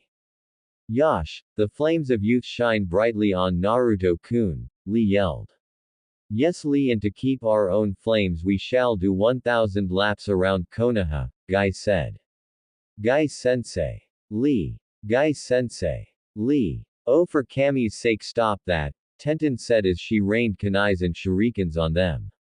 Kyuubi Jinchuriki and a Sharingan user. I knew blondes were troublesome, Shikamaru said sighing and went back to his cloud watching. How can someone awaken them so early? I thought you needed a life and death situation to awaken them, Sakura said. All of Sasuke's fangirls were well versed in his clan history and powers. After all, they needed to know everything about their love. It's because he's a Jinchuriki, Hinata said, gathering their attention. The civilians and few ignorant shinobis see Naruto as the Kyuubi himself, and when he was young they would gather up and finish the Yondaime's job, Hinata said as the genin frowned in understanding. Even they knew the difference between a kunai and the scroll, it was basic academy stuff. When he was 5 years old he was getting chased by mob. From what he told me, one of the pursuers was a chunin and he threw kunais towards him. If he didn't awaken his Sharingan he would have been killed, Hinata explained. I still wonder how he didn't turn out like Gaara, Asuma commented. That was because of Hinata, Kurenai softly said as she looked towards her younger sister of sorts.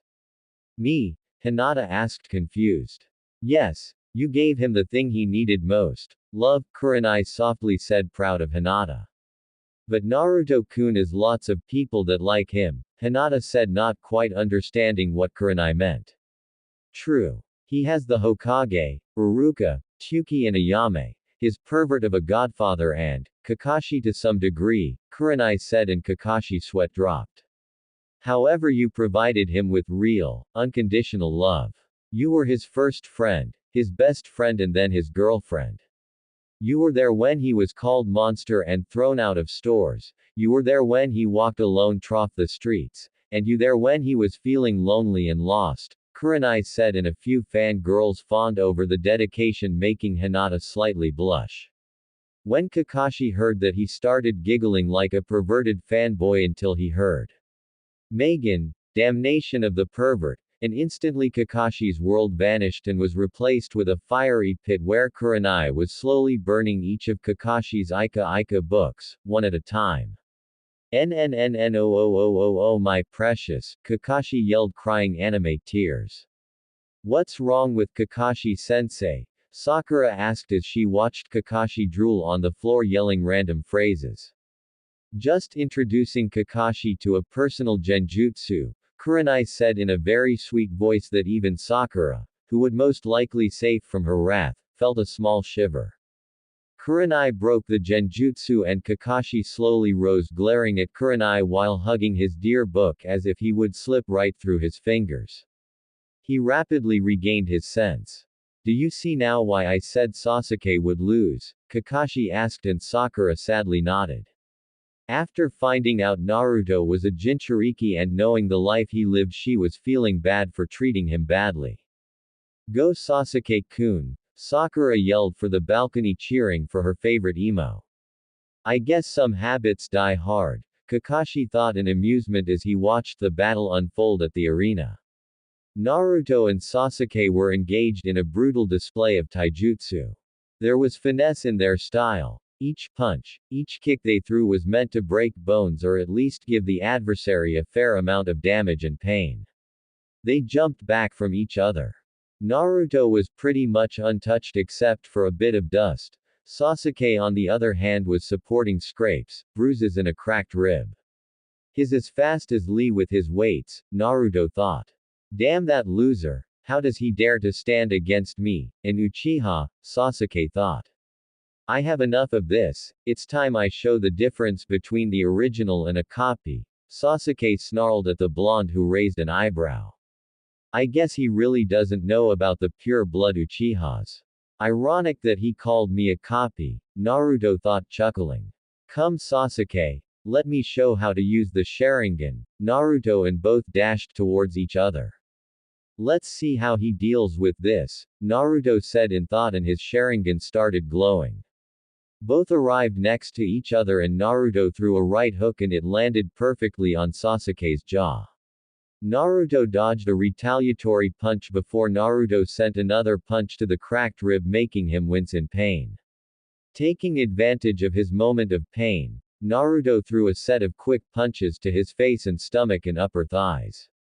Naruto, seeing Sasuke slightly dazed from the punches, went for a leg sweep, making Sasuke jump over it. Naruto kept his momentum and continued his spin. As Naruto was finishing his spin, he quickly rose up and gave Sasuke a brutal uppercut and Sasuke was sent to the ground in pain. Sasuke didn't want to manhandled by someone like Naruto and refused to give up or stay down. He charged again at Naruto and suffered the same fate.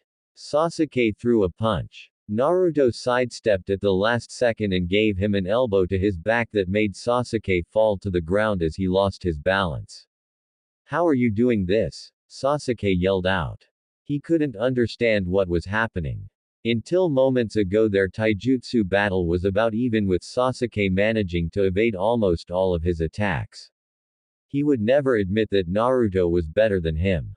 Sasuke didn't understand how suddenly Naruto was able to dodge every single hit, and yet every single strike Naruto sent would hit Sasuke dead on. Why should I tell you anything? Naruto replied, which infuriated Sasuke even more if it was possible.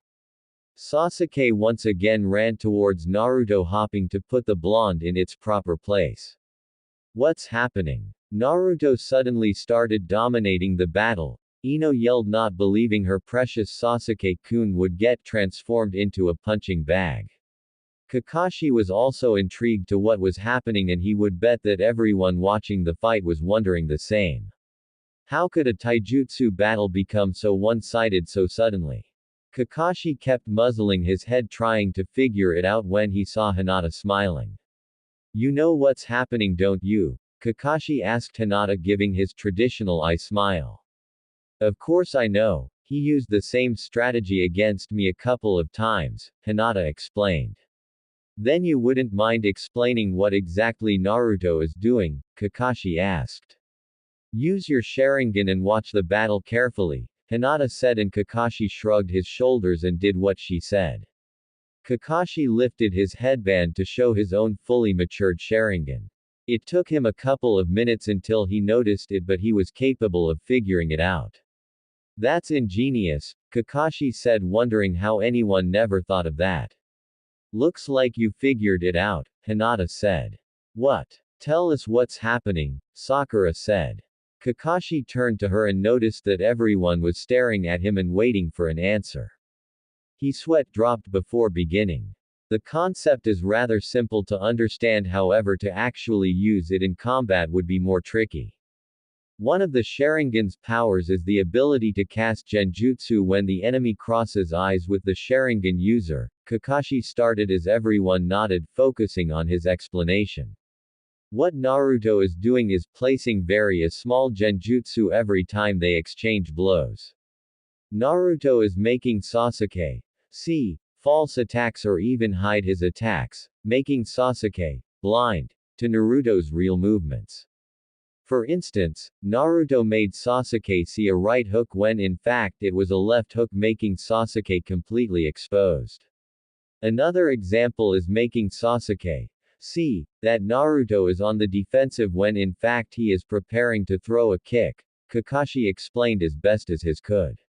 Everyone stared at Kakashi's explanation and stayed in wow at Naruto's skill.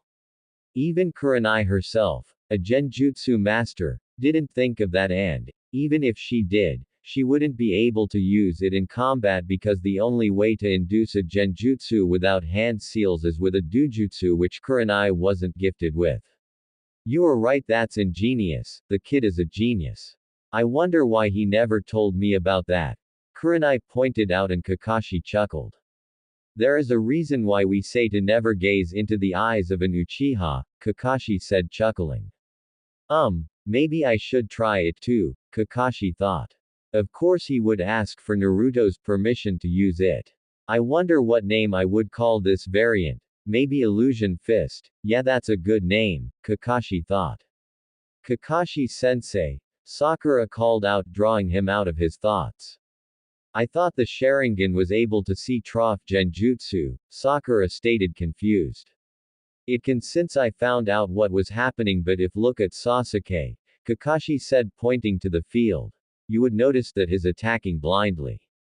His judgment is clouded by so much anger and frustration that he doesn't even realize what is happening, Kakashi said, and Sakura frowned over her. Sasuke-kun. Had enough yet? Naruto asked as he watched Sasuke retreat and make distance between himself and Naruto. I don't know what he's doing, but I can't engage in taijutsu with him anymore. Guess I'll resort to ninjutsu. My chakra reserves are still full, Sasuke thought as he landed from a quick succession of jumps nursing his cracked rib. I don't know what you are doing and I don't care. I'll show you the Uchiha's fire power, Sasuke said smirking. Ninjutsu it is, Naruto said before both flashed though the same hand seals and yelled out. Kaden. Gukakyu no Jutsu, great fireball technique. Both expelled a fire stream from their mouths that collided in the middle and battled for dominance. Seconds passed and the clash was at a standstill. While the battle for power was going on, Naruto poured more chakra into his flames, transforming them into white hot that completely overrun Sasuke's and made him jump out of the way, otherwise he would get burned to a crisp. Kaden. Hosenka no Jutsu, Phoenix Fire Technique, Naruto called out and started sending multiples fireballs, making Sasuke run to dodge almost all of them since he used a kunai and slashed through a few. Kaden. Ruka no Jutsu, Dragon Fire Technique, Naruto said, and instead of multiples fireballs he sent a large stream of fire that covered a good portion of the arena. Sasuke saw the incoming fire and the only thing he could do was jump up, and that he did. Naruto expected him to jump up since it was the logical way to safely dodge his attack. He quickly threw a few shurikens and called out, Shuriken Kage Bushin no Jutsu, Shuriken Shadow Clone, and the few shurikens multiplied into about 50. Sasuke took out a kunai and started deflecting as many as he could, but he was forced to replace himself with a log, otherwise he would be turned into a pin cushion for shurikens.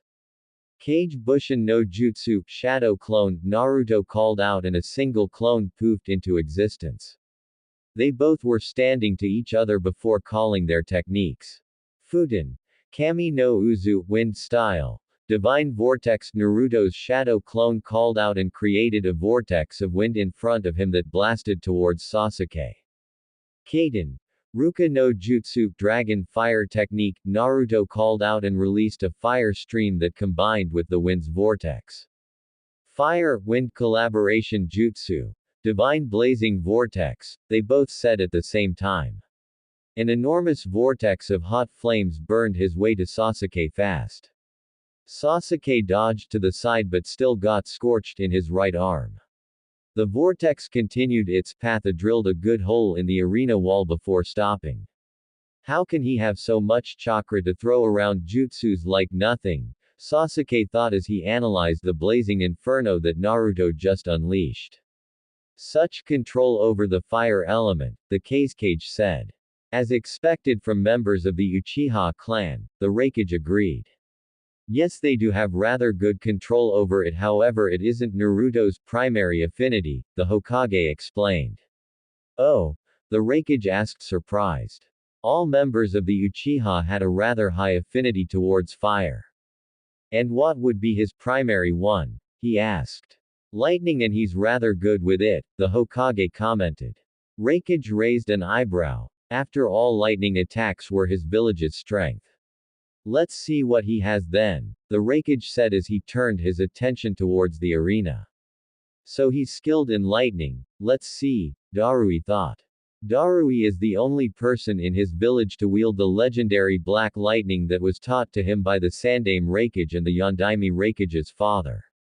I'm tired of playing games with you, Sasuke said and activated his curse mark. Immediately as he activated it, he felt a burst of chakra, strength and speed inside himself.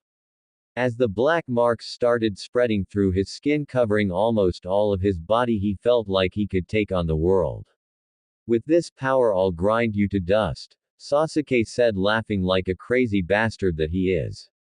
It's no use, Kurama said, shaking his head. He's bananas, Kurama said, and Naruto chuckled. I told you not to use that power. It consumes you and blinds you. You turn into nothing more than an anger-driven lunatic, Naruto said, and as he expected, Sasuke rejected him, saying that he was jealous of such power. Sasuke ran forward at the top of his speed, but Naruto was able to predict where it would hit him, so he just tilted his head to the side. Sasuke was about to kick him when Naruto started glowing. Shit, Sasuke thought as he didn't have enough time for a kawarimi.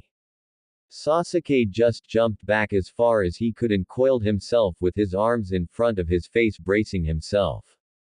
Boom! Naruto's clone exploded and sent Sasuke flying.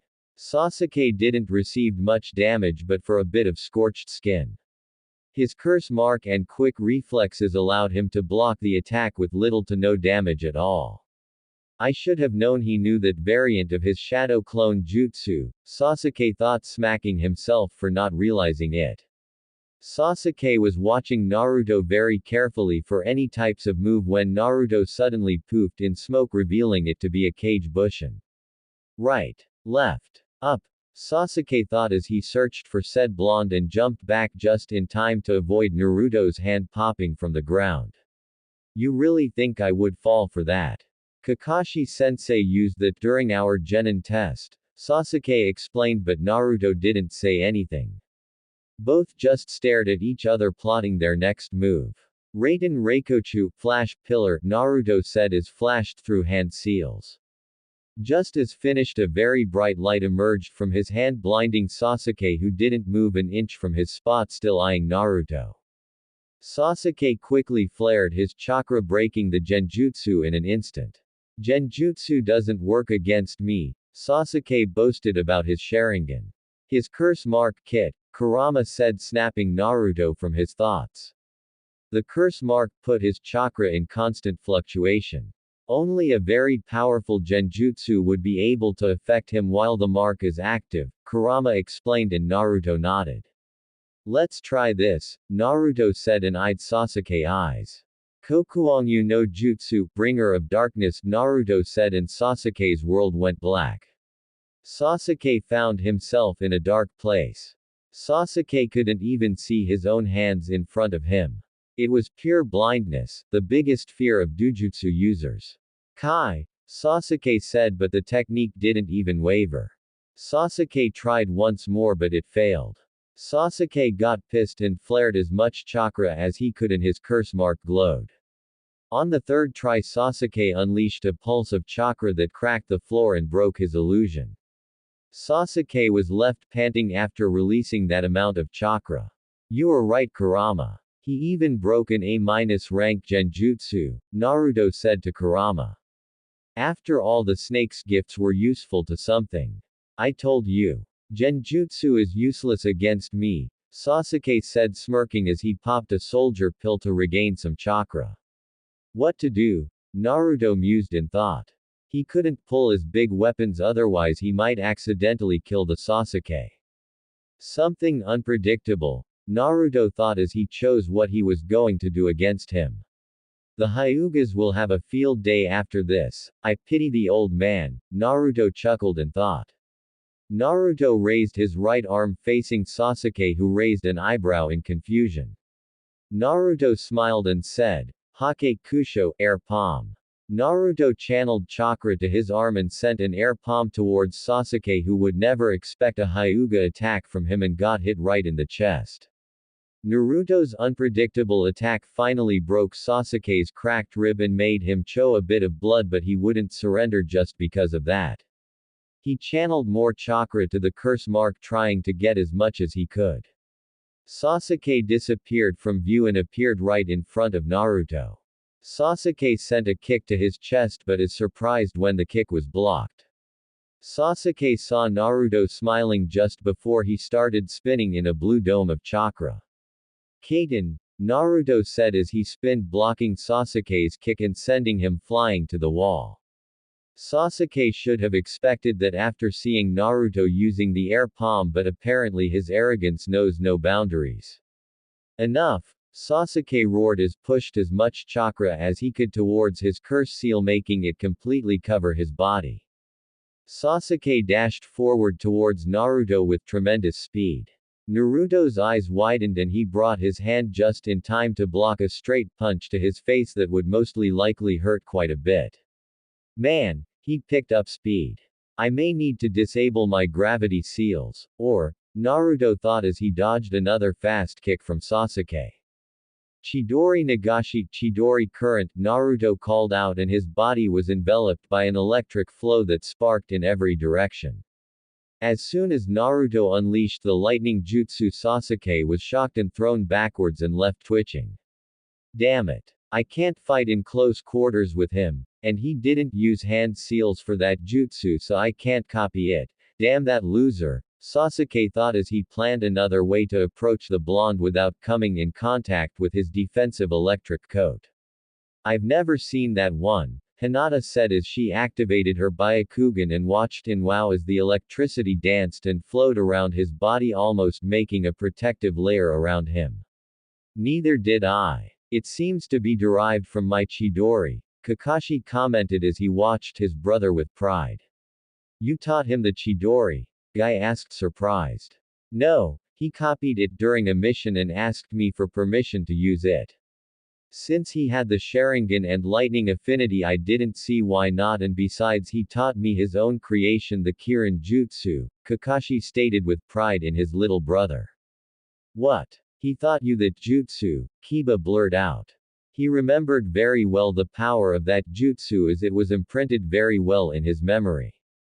Yes, he did, but I think I might not be able to use it properly.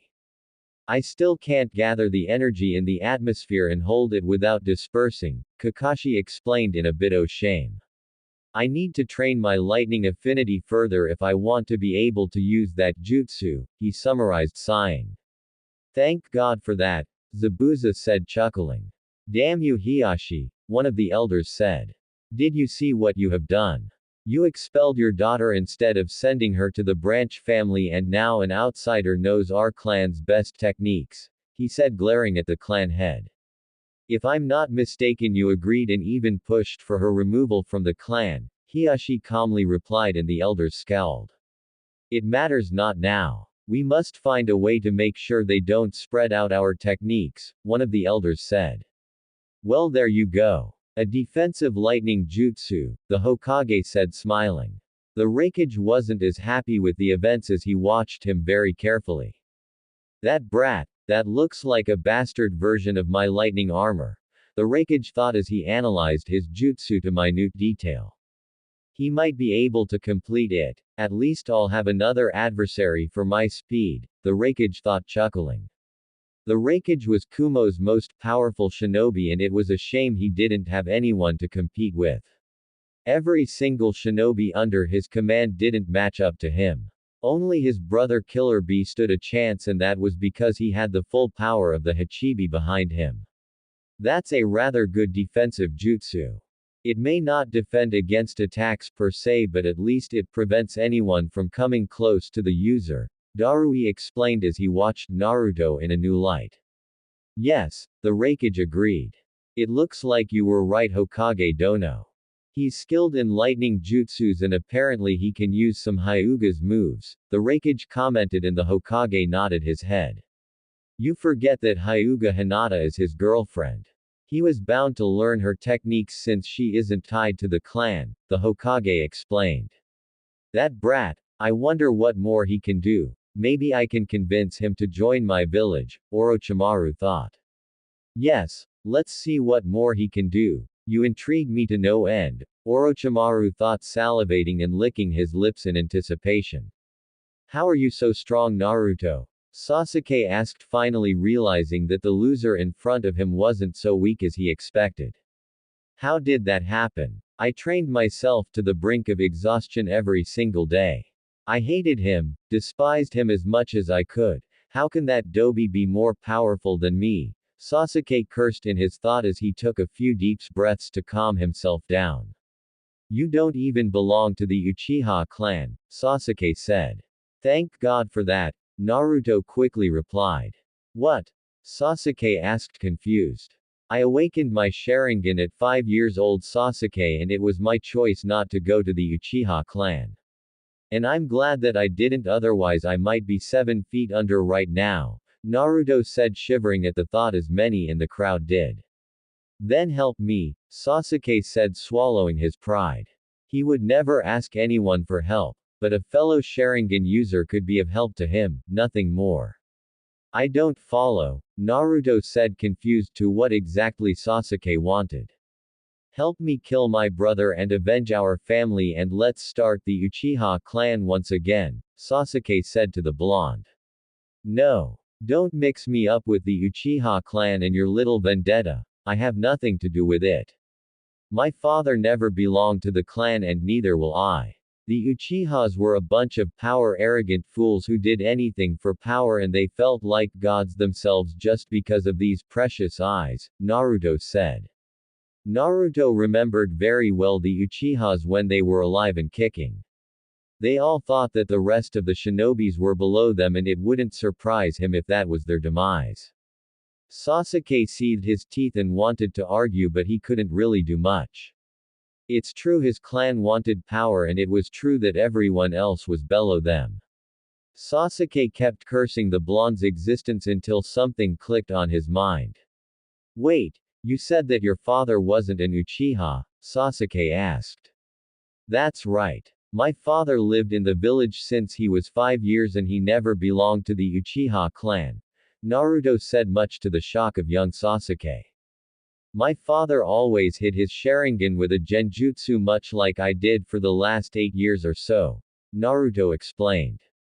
If your father didn't belong to the clan, I bet he was someone weak who didn't have the honor of being considered one, Sasuke smugly said, trying to get under Naruto's skin.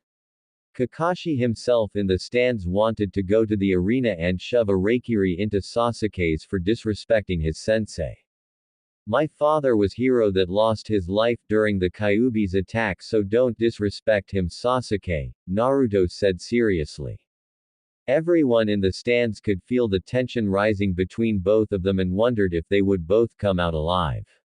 And the reason because my father was never an Uchiha was because he was the son of someone who exiled himself from the clan, Naruto said, wondering if Sasuke would figure it out. Oh shit, Naruto is bringing it out, the Hokage thought as he watched the match with interest. This match would affect the blonde's future much more than he knew. Exiled? But the clan never exiled anyone, Sasuke said, confused as he tried to think about every journal he read about the clan history. Naruto watched Sasuke wrecking his brain trying to find out who exactly left the clan. Sasuke froze as he remembered the one single person that left the clan. The only Sharingan user in the clan history to ever leave the clan, and Konoha for that matter. Why you can't be, Sasuke said, involuntarily taking a step back. He died in the Valley of the End, Sasuke said, shivering at the thought. Valley of the End? A few people in the crowd asked, not understanding. Looks like you figured it out, Naruto said. Care to tell the crowd who's that person? Naruto asked. There is only one person to ever leave the clan, Uchiha Madara, Sasuke gulped and said, and Naruto smirked, knowing he got into his head. That's right, Sasuke. I'm Uzumaki Naruto, grandson of the legendary Uchiha Madara, Naruto stated out loud as his hair flowed with the wind and his Sharingan spinning like crazy. Naruto discreetly made a cage bushin hanged into Madara shimmer into existence behind Naruto. Everyone could see the similarities between both of them. The hairstyle, the strong jawline and general shape of the face, the Sharingan, and the aura of power they both seemed to exude.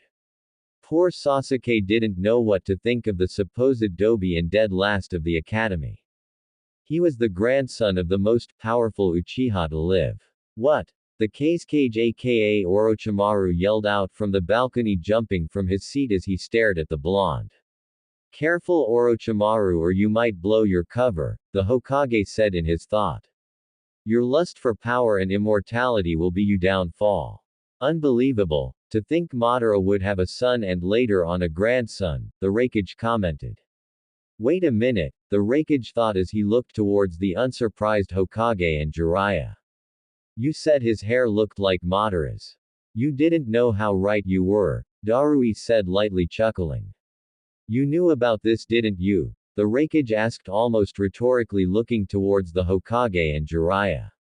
I'm the Kage of this village, don't you think I would know? The Hokage replied. Though if Naruto didn't tell me I wouldn't have known, he thought, chuckling to himself. You lied to me, Hokage Dono. You know very well who his parents are, don't you? The Raikage asked. Perhaps I was economical with the truth, yes, the Hokage said and chuckled lightly. I don't suppose you will tell me. The Raikage fished around the Hokage for information. In time. I will make it public knowledge when Naruto chooses it. The Hokage replied. To think that Minato was an Uchiha and the son of Madara himself, Orochimaru thought as he gritted his teeth. With the blood of the most powerful Uchiha within my grasp, I'll attain my final objective. I can no longer afford to kill the brat, though I wonder what else he's hiding, Orochimaru thought. That brat was a gold mine. No way, Sakura gasped. Unbelievable, Ino said. Like I said, troublesome blondes, Shikamaru thought, no longer watching the clouds and focusing on the fight. Apparently the fight itself wasn't troublesome anymore. I think, we might have made a mistake, Hiashi said, gulping with a dry throat. At least your daughter picked a worthy husband. If we incorporate the blood of such an Uchiha in our clan, we surely will become the most powerful and influential one in the elemental nations. Even if it was someone like Madara, one of the Hyuga's elders said. Yes, Hiashi. It's of vital importance you bring your daughter back to the clan. Without the cage bird seal, she can become the heiress. Offer her that. Another elder replied.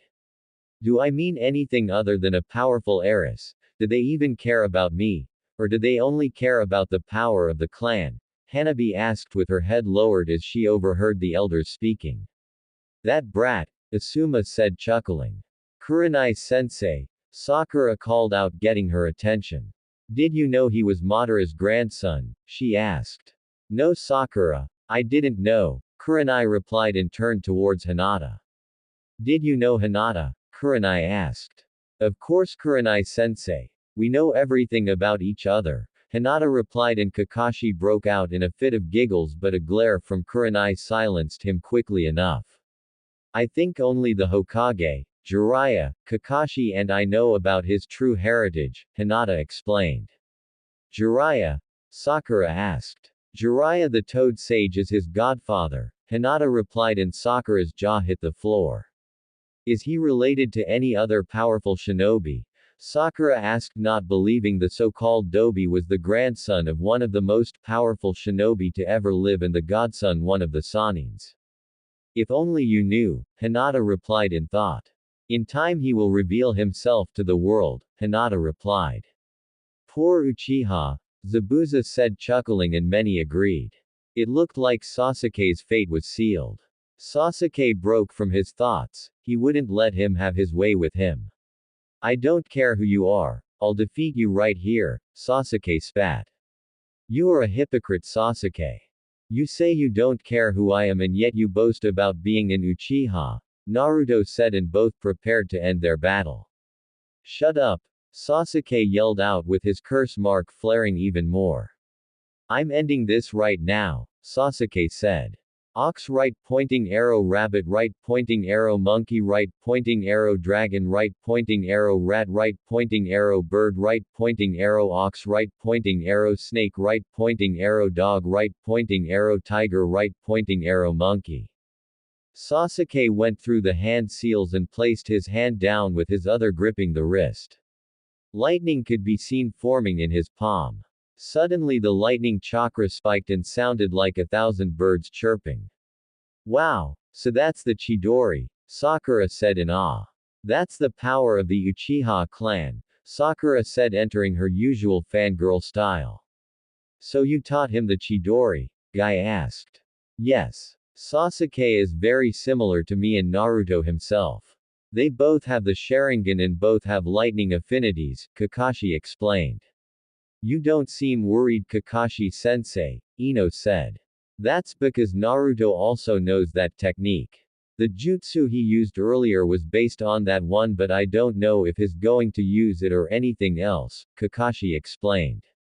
So Kakashi-sensei taught you the Chidori, Naruto stated as he watched the Chidori sparkle in Sasuke's hand. That was a risk on his part. You are too unstable, Naruto said. Shut up, Sasuke yelled as he dashed towards Naruto intending to end his life one and for all. I always wondered how the Rasengan would hold up against the Chidori. Let's try it, Naruto thought as he ran towards Sasuke as well. Everyone in the audience could hear a swirling sound as the chakra started spinning in Naruto's hand. Moments later it emerged in his hand a small blue sphere and many knew what it was. Chidori. Rasengan. Both attacks clashed and the ground shook from energy being released. Everyone in the audience stared in awe at the power of both genins. The attacks were fighting for supremacy, sparkles of pure electricity were ripping the ground apart. Some of the people had to turn away from the bright light being emitted from the clash. The clash suddenly ended as both were propelled backwards through the air. Sasuke stumbled into the ground while Naruto regained his balance mid-air and landed on the ground, but hard enough for it to crack. Looks like the Rasengan and the Chidori are about even, Naruto said as he eyed the results of their clash. Naruto looked at Sasuke who was getting back up. He looked like he was exhausted, he was breathing hard and his arm had a couple of cuts and bruises that were bleeding. I can't clash it against that jutsu since I can only do it twice a day, Sasuke thought as his breathing was labored. Damn that, Sasuke thought but was interrupted when Naruto said, loser. What? They both said at the same time. Are you? Sasuke said.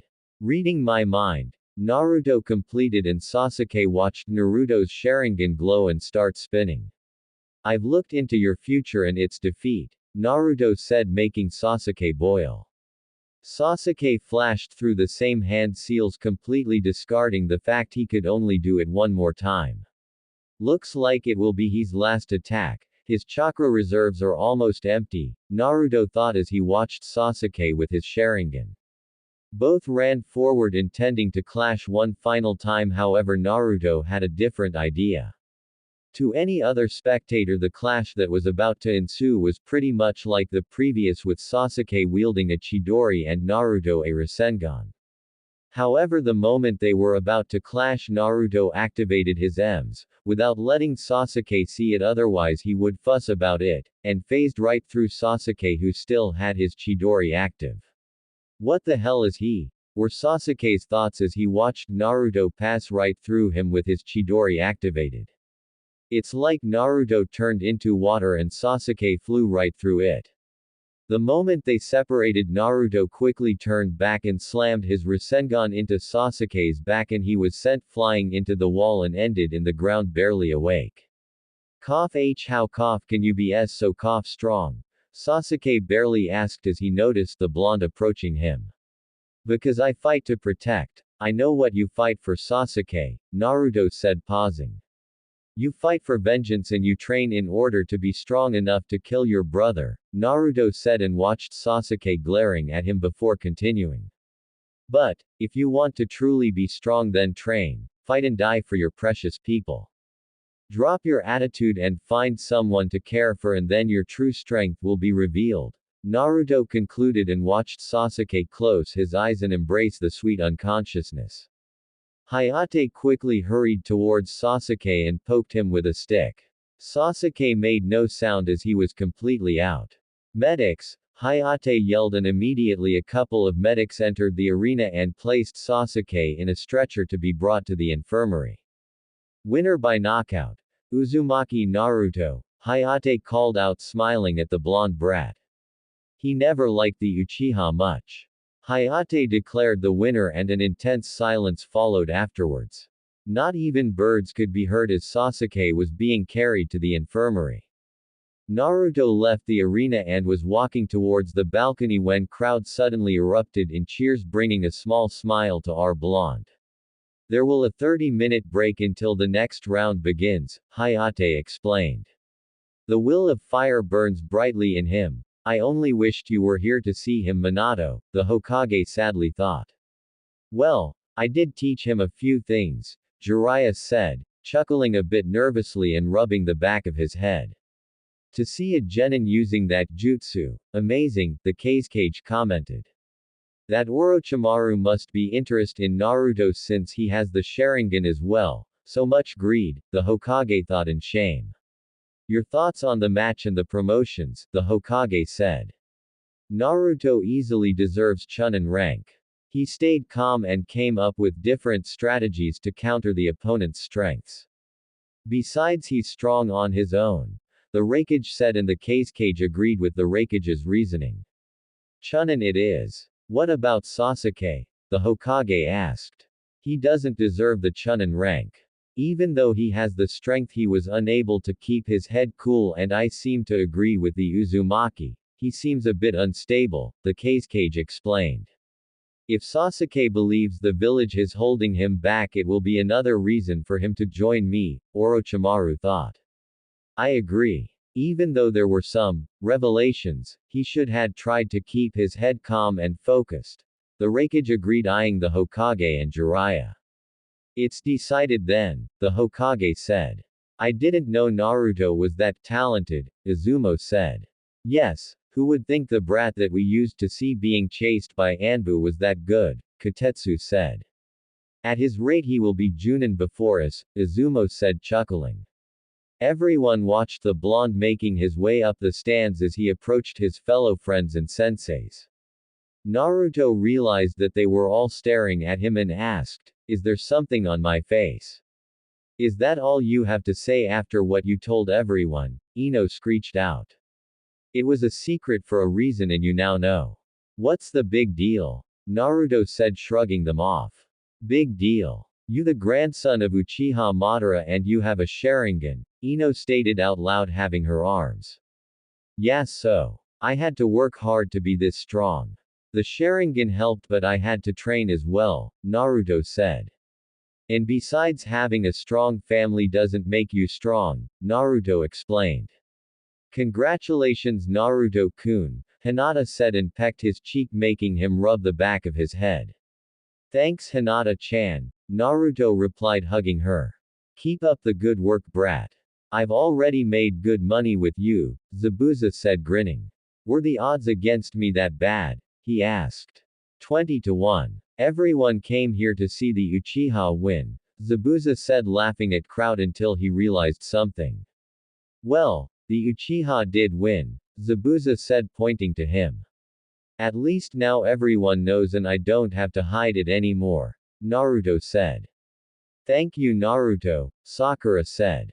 She was happy that Naruto didn't cripple or hurt Sasuke too much. He needed a good reality check. He thought he was Kami on Earth because of those eyes, and who better than another one to show him, Naruto said. So friends, this was episode 2 of this powerful and emotional story. If you enjoyed it and want episode 3 soon, make sure to like, share, and subscribe to the channel. Also comment down your thoughts. Do you think Naruto's legendary lineage will bring him closer to his dreams, or create even greater challenges ahead? I'll see you in the next episode.